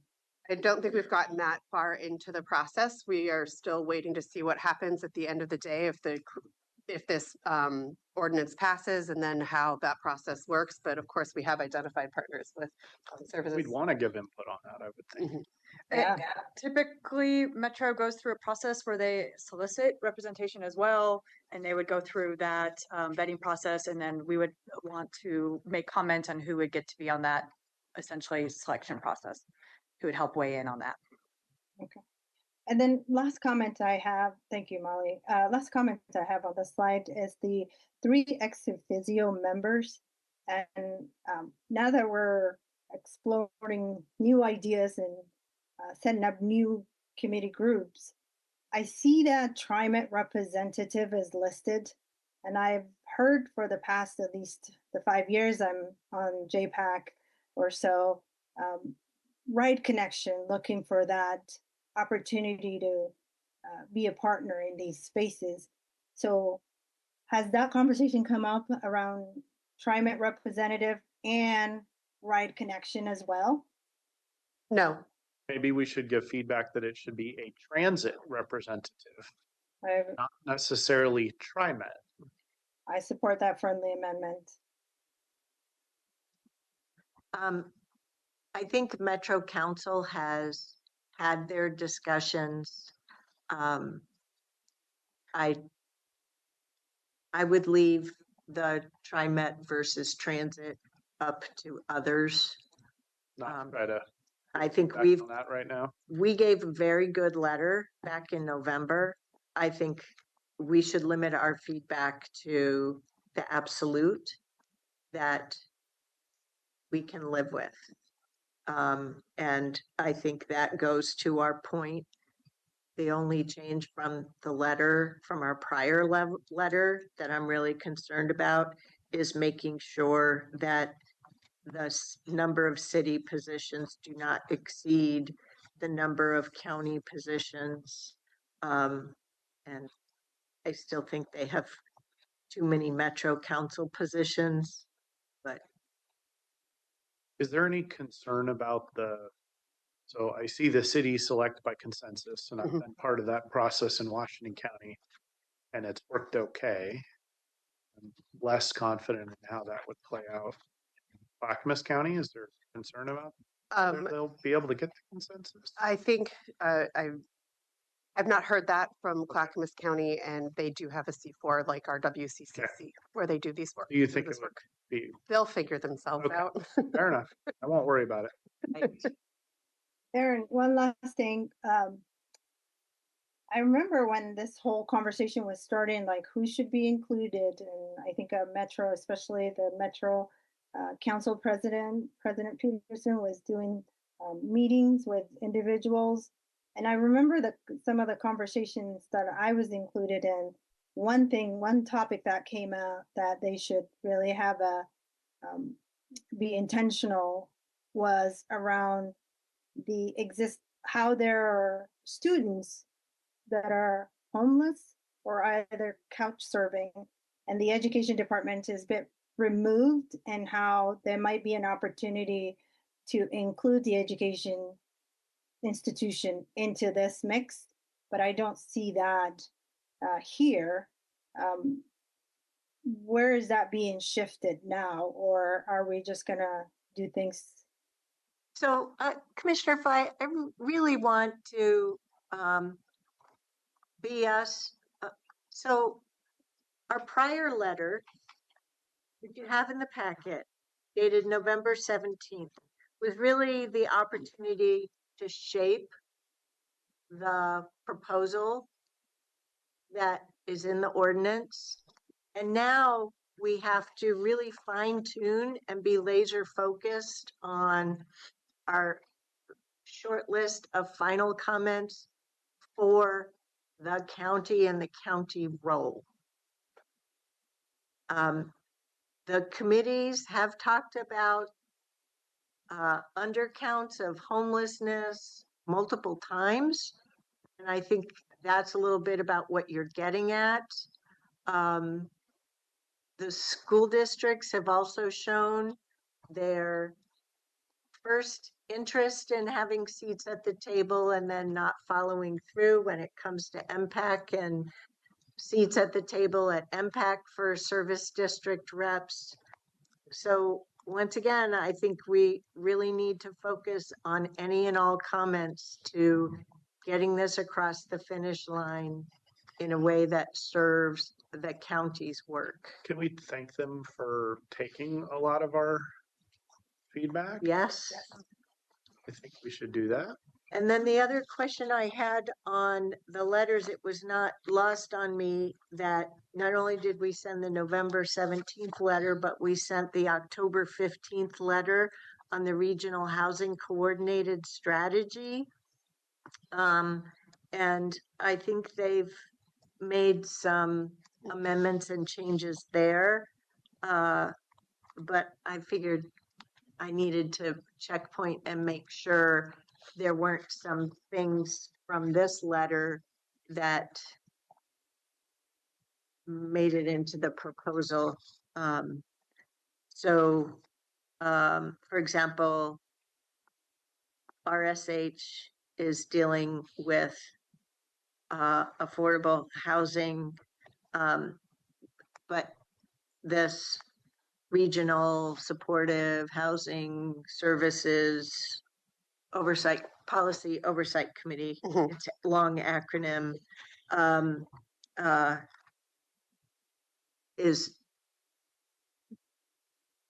there isn't anything that we need to worry about No, going back over there. I think what you're getting at, Chair, is we had concerns in the regional housing coordinating strategy. They were folding in SHS into that. So if it becomes part of the scope of the work, and this is the place where it should show up, we are seeing them keeping their scope, and we'll get into the scope on the next slide. So, but Commissioner Fye, I would also say that 3 homeless service experts could include, and that might be the space for those that are wanting to actively engage in the process to seek that appointment. So I think that there is space in that space for those that are focused on students and children. But what I'm taking away here is our primary feedback would be thank you for taking our feedback and incorporating it in.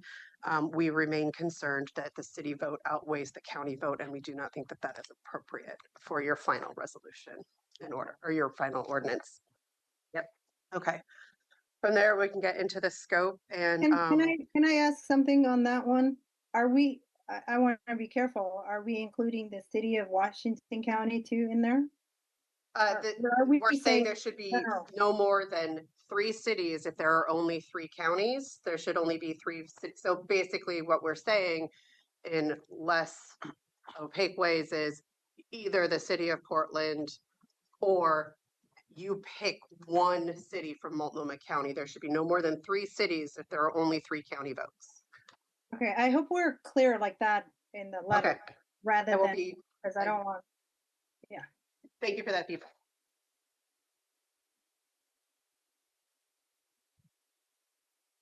Wrote that down so I don't forget it.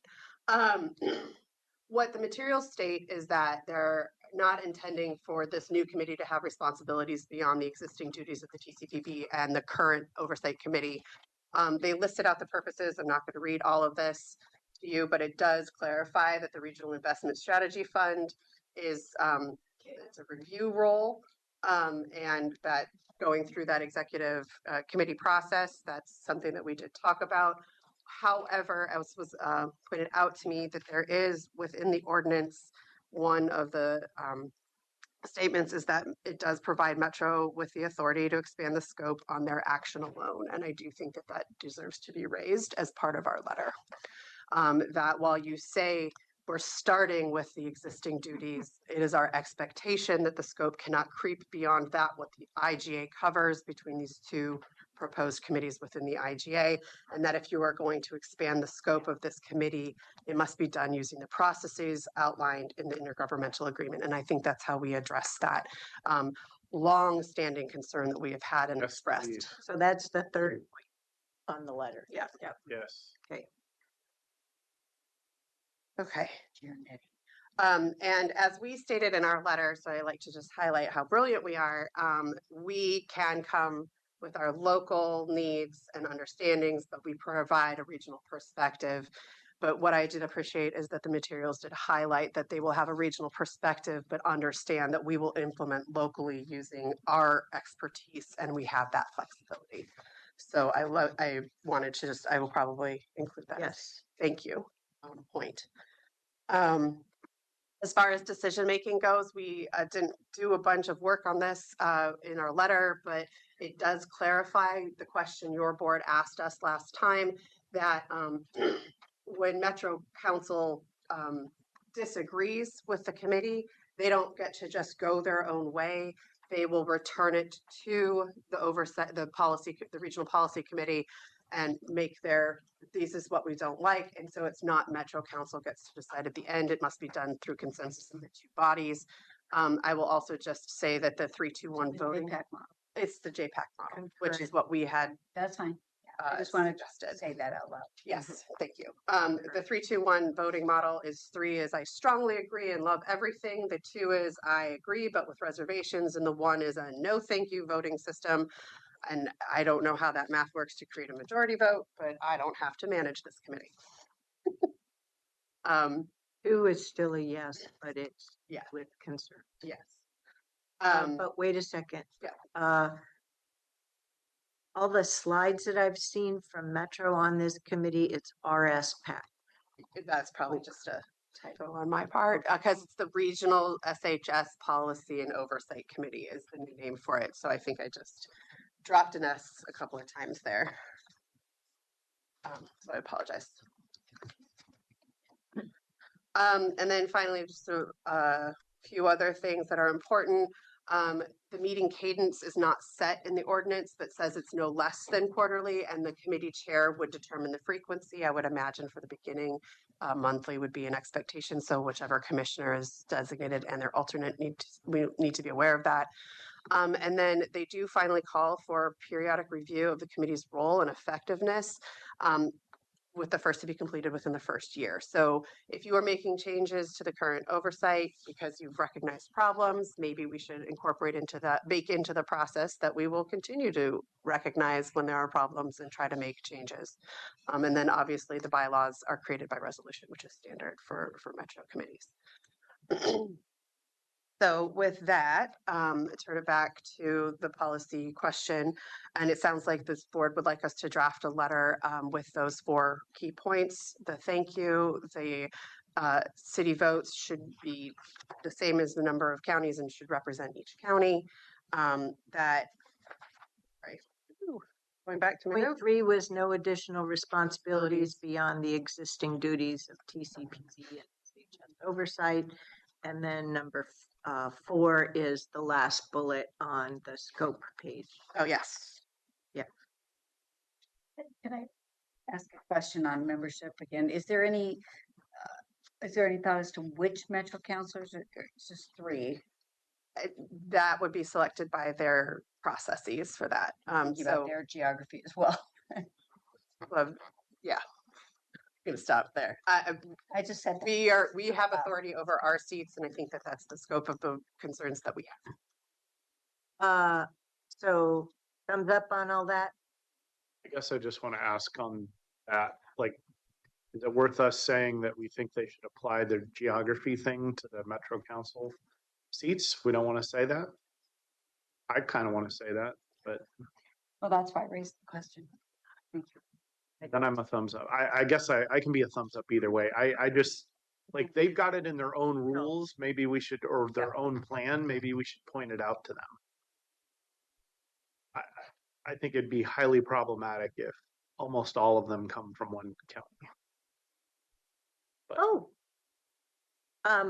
we would appreciate your consideration on geographic distribution of Metro councilors. There we go. Okay, thank you. Across the 3 counties. Now it comes.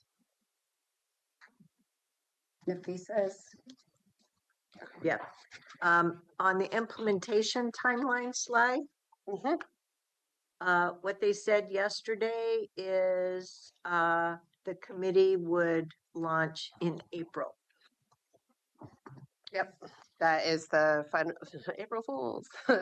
Our SPOC. Sorry, One of the larger I should have not been left in charge of talking. Our expectation. So Yeah, so RSD. the deal is in March, it doesn't launch in March, it Oh, initiates. Because they're planning on doing their onboarding in February and March. But the committee itself doesn't launch until the month of April. I don't know about April 1st, but you're right in terms of responsibilities. Yeah, and I think sometimes I cut and paste other people's work into and sometimes I get wrapped up in pictures. With that, we are happy to answer any further questions you might have, but I think considering the journey that we've been on, I can't imagine anything that hasn't been asked and answered at least twice. Thank you for your work with us as we've navigated this process. Because Commissioner Willie isn't here and he is our new SHS rep. But I love the work we've done.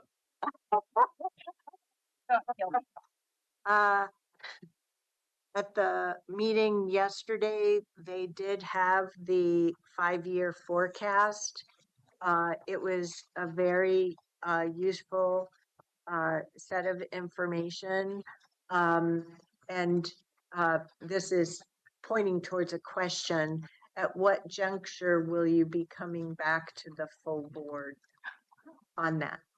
Actually, just next week, on Tuesday, Terrific. December 16th, we will actually have a work session that talks about our one-time only recommendations as well as the forecast. Terrific. I think that covers all things Commissioner Willie might have wanted to. And to clarify for the rest of the board, what we will do is we will draft the letter and make sure that the chair sees it before it gets sent out, so we get it in time so that the council has it to consider before their deliberations. And if I need to go testify, you'll let me know. Exactly. Thank you all. Great. And now Commissioner Willie is back. Your thumbs up on everything. Don't worry.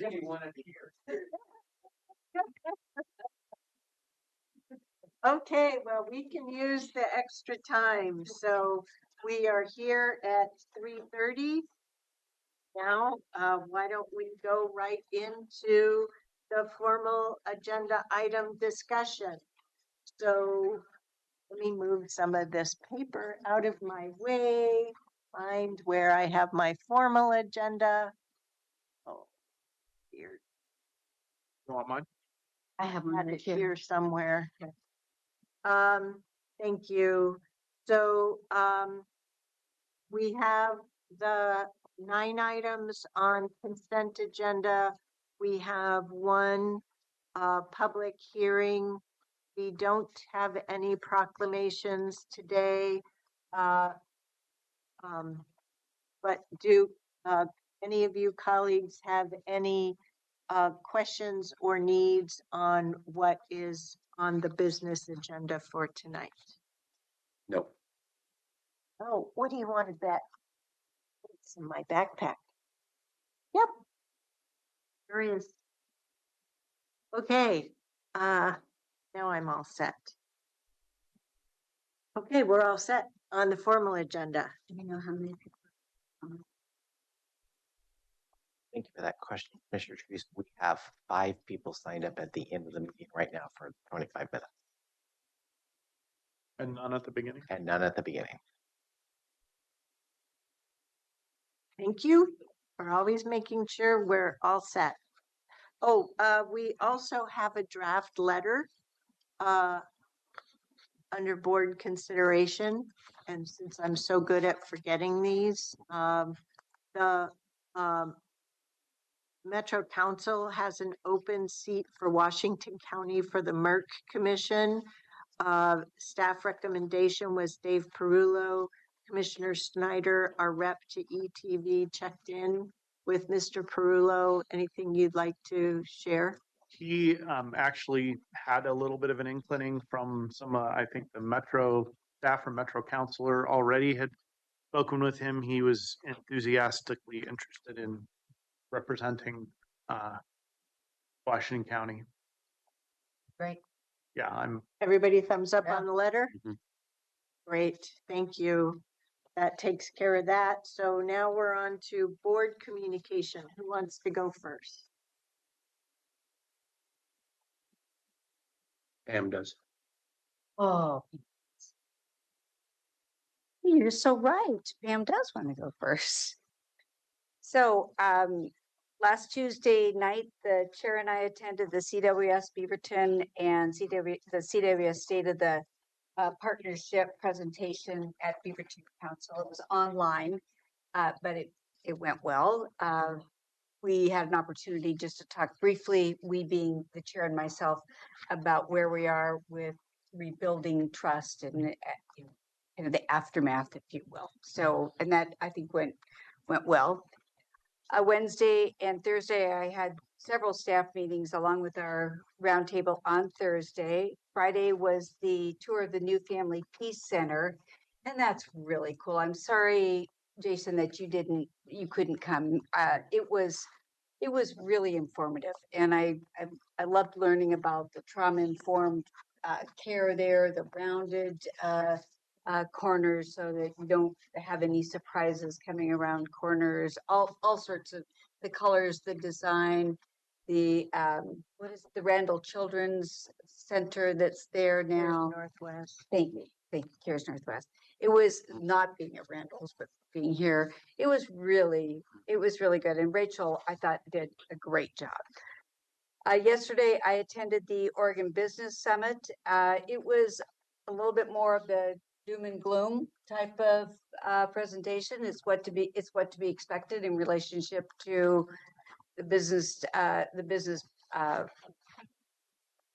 purview. I'll put it that way. Did it get a lot of legislative attention? There was legislative attendance. Yes, and there were several panels that were legislative in nature. There was one facing the headwinds, and then there was another one. Then in the breakouts, they were also legislators. So I did think that there was good attendance. Fahey spoke at the after the lunch break, and then Kotek spoke. So there, all in all, it was good. Plus, Merkley and Wyden were there at the beginning to kick it off from the federal standpoint. So yeah, I thought it was a good Forget Molly was on panel. Yes, and Molly was on panel. Did a great job. For homelessness, housing production. Cool. Let's see. So I'm hoping that our state legislature will be focused on how do they build a stronger economy across the state? But secondly, how do they get back to basics? Right? Because in my view, there are a lot of back to basics, and I shouldn't be using your time around funding for foster care, funding for behavioral health, and funding for state prisons and community correction. It's like, and they really didn't get into back to basics. Yeah. It was really more focused on the economic future. It was also, there's a lot of talk about the Oregon Prosperity Council that the governor announced last week. I had the opportunity to sit next to Curtis Robenhold, so we talked a lot about what was going on there. He's the co-chair, and it's exciting to see that there is attention at high levels within the state. Next week, we should expect to hear who the prosperity officer is going to be that the governor will be appointing. Okay, tomorrow I have the 2 work systems meetings, an exec committee meeting, and then another one that is going to be more focused on the executive search process for Work Systems Inc. Andrew McGough is leaving. It was supposed to be the end of December. It looks like it's going to be pushed out a bit there. And then tomorrow I also have a check-in with our auditor. And on Thursday, I'm speaking with the Washington County Haulers Association. And then on Friday, I'll be attending the 7th annual Washington County Circuit Court Legislators and Community Leaders Gathering. So that's my week. rushing into the holiday season. Who's next? Lost go Commissioner next. Pie off the meeting. Okay. So yeah, last week I attended the Washington County Chamber Awards Gala. That's their annual event where they recognize businesses and individuals for their work in the community, and with a variety of different awards. And it was very cool. It was very well attended, of course, like it usually is. And so that was a good night. It's always to hear from the community. Thursday, of course, we had a roundtable day. Friday, we toured the Family Peace Center. That was. Are you sick of me yet? Am I sick of you, seeing you too much? I'll let you know. Yesterday, of course, the SHS Oversight Committee is what I attended rather than the Oregon Business Summit. So I appreciated that update. I really like that business summit, but I will circle back with Molly and staff on what they heard with the Oversight Committee meeting. And there are 6 of those, I believe, scheduled out over the next couple months. So I would be doing that every 2 weeks. 6. That in there are 6 of them made that we had to put on the calendar. Wow, that's unprecedented. They're all Mondays. So that was good news to that is. I mean, in Mondays 5 years, that's unprecedented. Well, I'm going to be smarter when we get done, hopefully. And then this Thursday is, of course, Colpack and Northwest Act. They are being held in Seaside, but I am going to do it virtually because I need to be in Salem by 5 o'clock on Thursday for the Association of Oregon and California Counties annual meeting. And that carries over till Friday. So we go till Friday till about 1 o'clock on that. Then I'll be back Friday and spend all day Saturday in Wheeler with a Salmonberry Trail board retreat. So our meeting on the 18th, if that's the date you're thinking of, or am I a week off? Our meeting will run all morning, 9 to noon. Okay. What day is it? Thursday, the 18th. Okay, yeah, that's okay. I've got that already on my calendar. We're good. Oh, that's right. I think you guys are talking different things. I think we might be talking differently, but if she asked about the 18th, I got it. I'm off a week. Yeah, I think you are, because that's supposedly the CWS executive session with county council. Yeah, next week. The 18th. We're talking the same week. Oh, he was talking about this I Thursday. was talking about Right. like 2 days from now. Sorry, Mhm. I'm off a week. You're Okay. right. Yeah. So I will not be in attendance at the legislators and community leaders breakfast because I will be in Salem at their AOCC meeting. Got it. That's all I got. Jason? Last Tuesday, I think I indicated I was going to be going to the Sherwood Council check-in, which I did, and they did have some questions about our support for both immigrants and refugees and also for SNAP. So I walked them through the decision-making and what we did there and what the purpose and scope of that was. We also talked about, and I actually brought this issue to them, I wanted to make them aware of a specific road issue that's been brought to my attention that is very immediately adjacent to the city of Sherwood. And the problem is really on a county road, but is being caught, the issue is being caused by new development of hundreds of homes in Sherwood. So I won't get into more of the detail now on that, but there's a lot at play there, and I'm kind of continuing to work the issue. And the Sherwood Council listened, and they're going to try to work on what they can. Last Thursday, I had a briefing from the county housing team on things that'll be coming up next week. Friday, as I indicated, I was on jury duty. I do want to report that experience included 50 plus jurors, including myself, standing in the pouring rain for almost 35 or 40 minutes to get into the courthouse.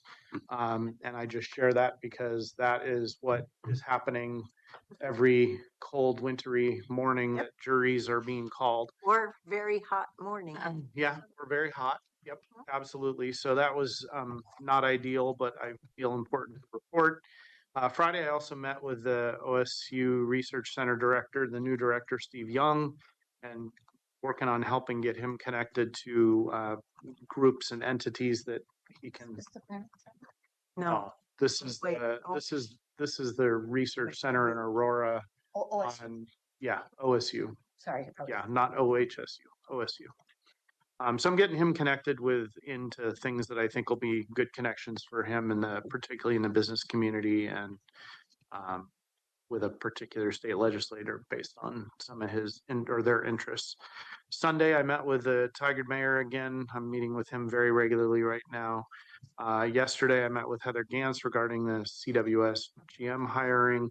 Tomorrow is a WEA board retreat in the afternoon that I'll be at. And then next Monday, I have both a one-on-one with the Clean Water Services General Manager. I'm just using those terms now because I'm tired of saying both, and I think we're headed in that direction. So I have a one-on-one with him, and then also a briefing from the CWS legal team next Monday. And then that's what I got for the last week. Running headlong into the new year, or first the end of this year. Commissioner Fye, you're on next. Thank you, Chair. And quick consideration, it will take me about 15, 17 minutes to get there. If we could delay the executive session, it looks like we're way ahead of schedule. I would appreciate it. So you've got 5 minutes now. Mhm. And if we have time after our agenda for you to bring something else up, maybe, but you've got these 5 minutes. She's asking about transit time. Yeah, she's saying to the she wants executive. us to Oh. delay. She wants us to delay the executive session 15 minutes till she gets.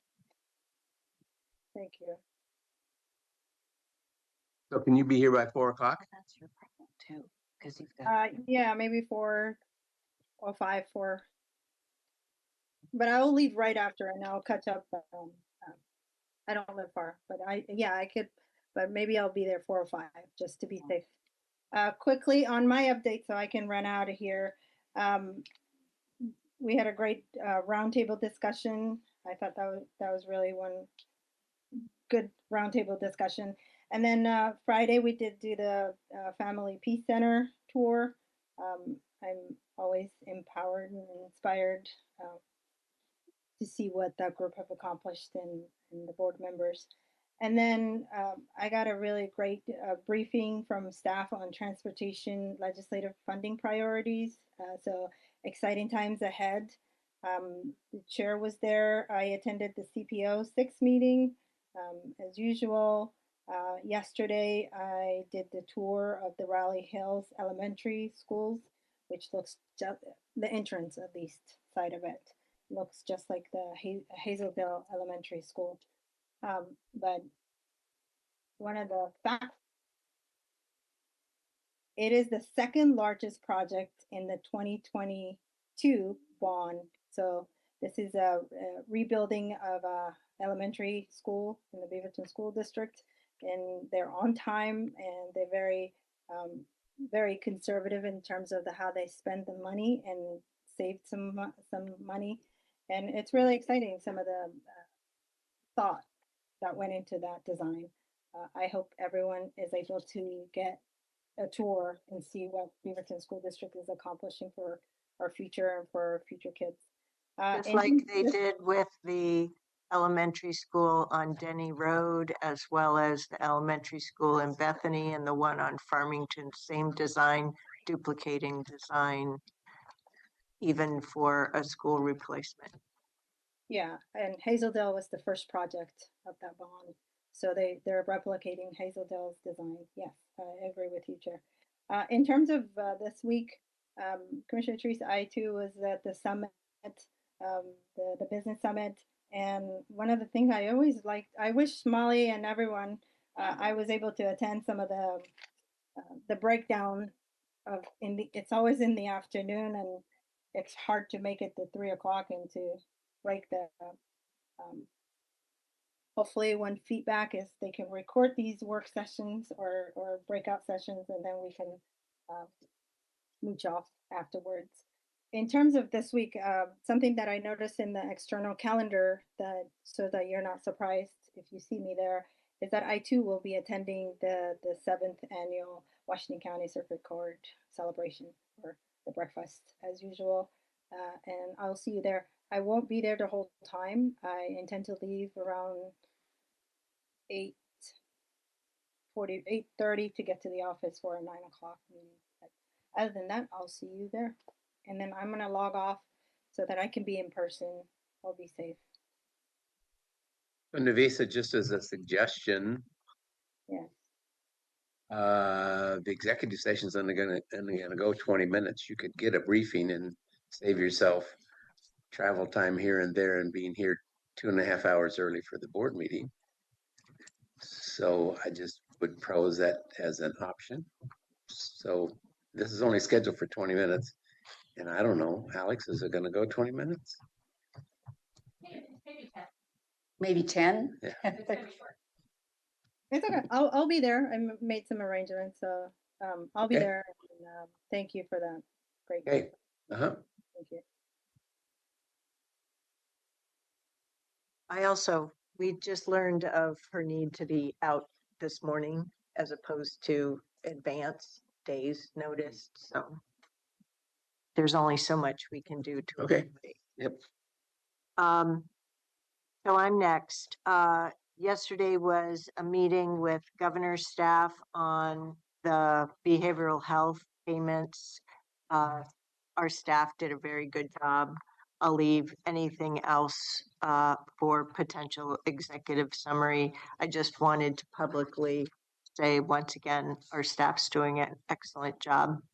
I had my quarterly town hall last week, and the theme topic was about our justice court.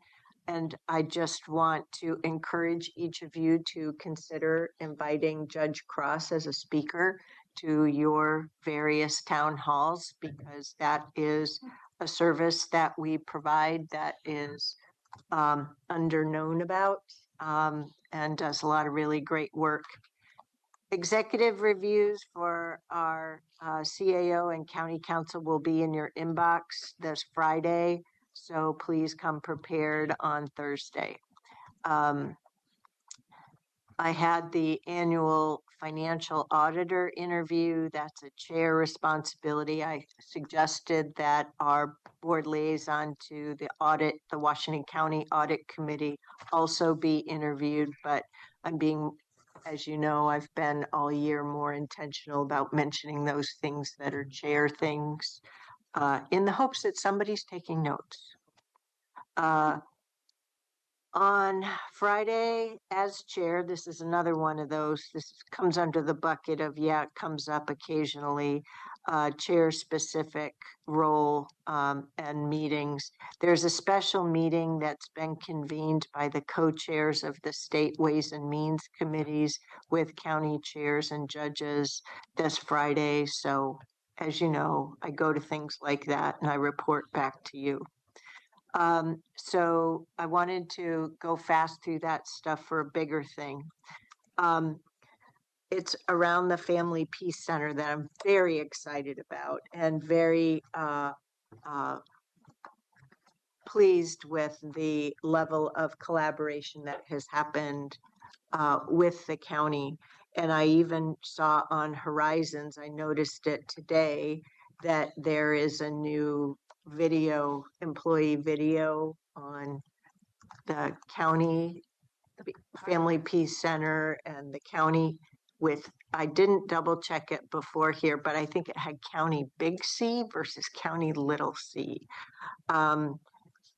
I think we learned of county contributions that I was not aware of, but I'm even more specifically concerned about how there is new space for things like new courts, which means we have to cover for court security, and we've been on the hook for providing the facilities maintenance and all the follow-up on county court facilities. And so I don't know that this was brought to our awareness, and I'm worried about potential costs.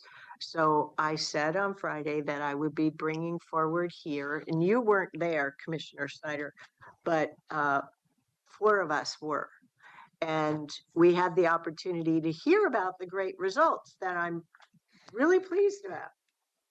not just, want to be clear, I'm not discouraged about it, but we have a couple of big projects coming down the pike where we're also going to have a lot of collaboration. And to go through this one project where we've basically not heard and now we're hearing about it at the end of the line concerns me. So I would like us to give direction to Ms. Angie to come back to us with just clarity on what that was. And, you know, how do we understand credit where credit's due, but also if there are any financial obligations that we have. Yeah, I mean, if that's an net addition, then sure, that's a concern. If they're just making the current service more convenient for people by moving it, that's a different. Well, potentially a different that's issue. where clarity is Yeah. needed, right? Because we paid the rent for the Family Justice Center. And it's a much bigger space. So what are we now having to pay rent for? And the space has been expanded for further county requirements, right? So office space for the assistant district attorneys, which falls on our budget. So it's like, wait a minute, there wasn't any due diligence that I'm aware of. It's just assumed to be now part of our budgets. And before future boards have to deal with the next two major facilities with the jail community correction expansion and a courthouse, I want to make sure that we've normalized some more process there. So that's why I figured I'd just ask us to consider asking the CAO to do some follow-up on what it all was. Yeah, I just don't want us to jump to conclusions without like we may not have had visibility, but they may have planned for. So And if it affects our budget and any liabilities and responsibilities, we should have heard about it. And we haven't. That's why we need to ask for clarity. So am I alone in asking for this? I don't have a problem with asking for clarity, but I'll wait to hear what the answer is because I think my answer was so. Oh yeah, if I can't respond to data I don't have. yeah, I mean, I would appreciate clarity given the way the content of the question, but that's all I'm asking for. It seemed to me like that process and the need for those two courtrooms, and they're not big courtrooms, they're little courtrooms. They're primarily focused strictly on domestic violence victims having the ability to not be in the same room as as the accused. And so one's going to be there and one's going to be there. And that's the purpose of that. So I didn't see any, to me, that seems like even more efficient because if we have to transport, I don't know if we have to transport, but if we had to do any of that. So you're bringing up even more questions than we got information on. We're over time. So I'm bringing it up here. Do you want to ask for it or not? I'm happy to ask for clarity, but I will, in all fairness here, sorry, Kathy. All I'm asking for is clarity. Okay, but I don't know that I asked for clarity. I don't know that I asked for clarity if we're moving departments, within the building or doing that type of thing. We don't have office space in the current FJC, but we now do in the FPC. Honey, this is going to take a lot of work. We will put forward that clarity, couple pieces. I would point to and we'll provide this in the clarity. Current Family Peace Center does have courtroom space. All right, there is an expansion. So we'll talk about what operational needs. We'll also talk about how the county funds through the levy Family Peace Center. In addition, we will provide also the clarity on how this does or does not relate to courthouse planning needs. And I'm saying that from a standpoint hypothetical, if there would be some other entity that would build in, I'll call them satellite, does that actually count to courthouse? So we will come back with that and provide that within the next month to your board. Thank you. I would also refer you back to the last quarterly report. In the last quarterly report, it does have a brief overview of the district attorney office specific for domestic violence locating in this center. So that update was provided. Not highlighted. What? Not highlighted. Oh, I had spoke to it when we did the quarterly update. Oh, I must have.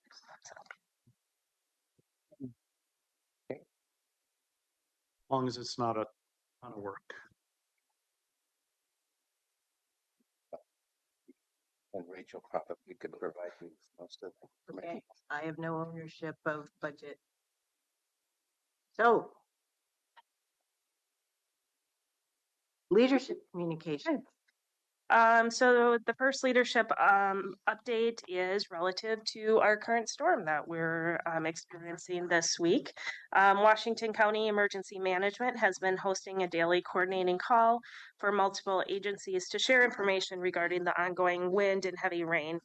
As of 4 a.m. this morning, Hillsborough Airport reached 1.5 inches of rain in the previous 24 hours, and 1 to 2 more inches of rain are expected before the storm comes to an end later this week. The National Weather Service has canceled its wind advisory this morning after a gusty night. It will still be breezy today and tomorrow, with gusts up to 25 miles per hour. We currently have 18 locations with high water, and 3 of those spots are closed. That includes Old Highway 47 and Bates Road outside of Gaston, and Division Street near 149th near Beaverton. So LUT is receiving those high water concerns. We're also coordinating with other partners. Fernhill Road's water level is still down, but the threat of the road overtopping could still occur. We'll continue to have extra crews on standby overnight in case things should escalate.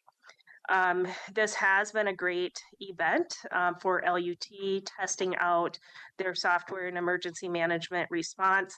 It wasn't too big to overwhelm, however, provide from a coordination perspective. Staff members are also coordinating with Portland General Electric in case of power outages, but Washington County has only had a handful so far. Our communications team will use this week's weather as an opportunity to remind the public about traveling safely and being prepared for disasters and emergencies. On Monday this week, I attended a very exciting meeting that I think some team members were surprised I was so excited about, and that included policy development that will be coming back to your board. This includes the county's first ever grants,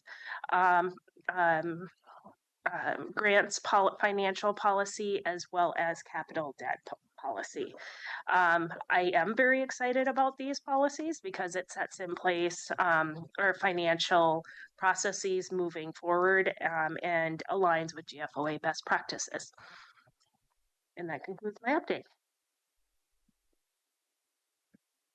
Chair, Commissioners, thank you for your attention last week and your energetic participation during our board training. While your board does an excellent job of adhering to Oregon's public meetings law, it's always good to reground ourselves in the basics. And so I want to thank you for that. It was a good experience for me personally. County Council is beginning interviews for soon-to-be vacant general counsel position supporting our Housing Department and Housing Authority. We're looking forward to adding a new team member. I know Molly Rogers and her team are looking forward to that as well, and she will participate in our interviews too, so it'll be great. I'll reserve the rest of my time for the upcoming executive session. That's all I have today. Thanks. BOS. All right, good afternoon, Clean Water Services Board of Directors. Miss Angie stole a little bit of my thunder. The wet winter weather has arrived, and our teams are actively working on managing. Our field operations team is focusing on responding to customer calls for localized flooding. And the forecast for the rest of the day shows more rain, but less than forecasted. So based on our sanitary sewer flow monitors, our sanitary collection system is seeing increased flow in many areas, but so far we have not experienced any overflows so far. But we're monitoring it very closely. All 4 plants are working hard to handle the increased water that's coming into our system and keeping processes stable. The break in the weather this afternoon will hopefully be a big help to our teams. One other thing, per the conversation last week, I have handouts from Joe Gall. These are each of the state of our partnership handouts for the cities where we've done presentations. There will be another presentation at Banks this evening. So in these packets, I have Banks, Beaverton, Sherwood, Cornelius, Forest Grove, and Tualatin. And as we produce more, we will distribute those to the board. And this Hillsborough meeting has been postponed from next Thursday night to January. Great. That's it. Okay. So at this juncture, we are entertaining a motion to adjourn to executive session pursuant to ORS 192.660 sub 2 sub D for the purposes of labor negotiation. Move. Second. All those in favor, please vote by raising your hand or saying aye. Thank you, commissioners. Any opposed? Motion carries unanimously 4-0. So we'll wait till everyone except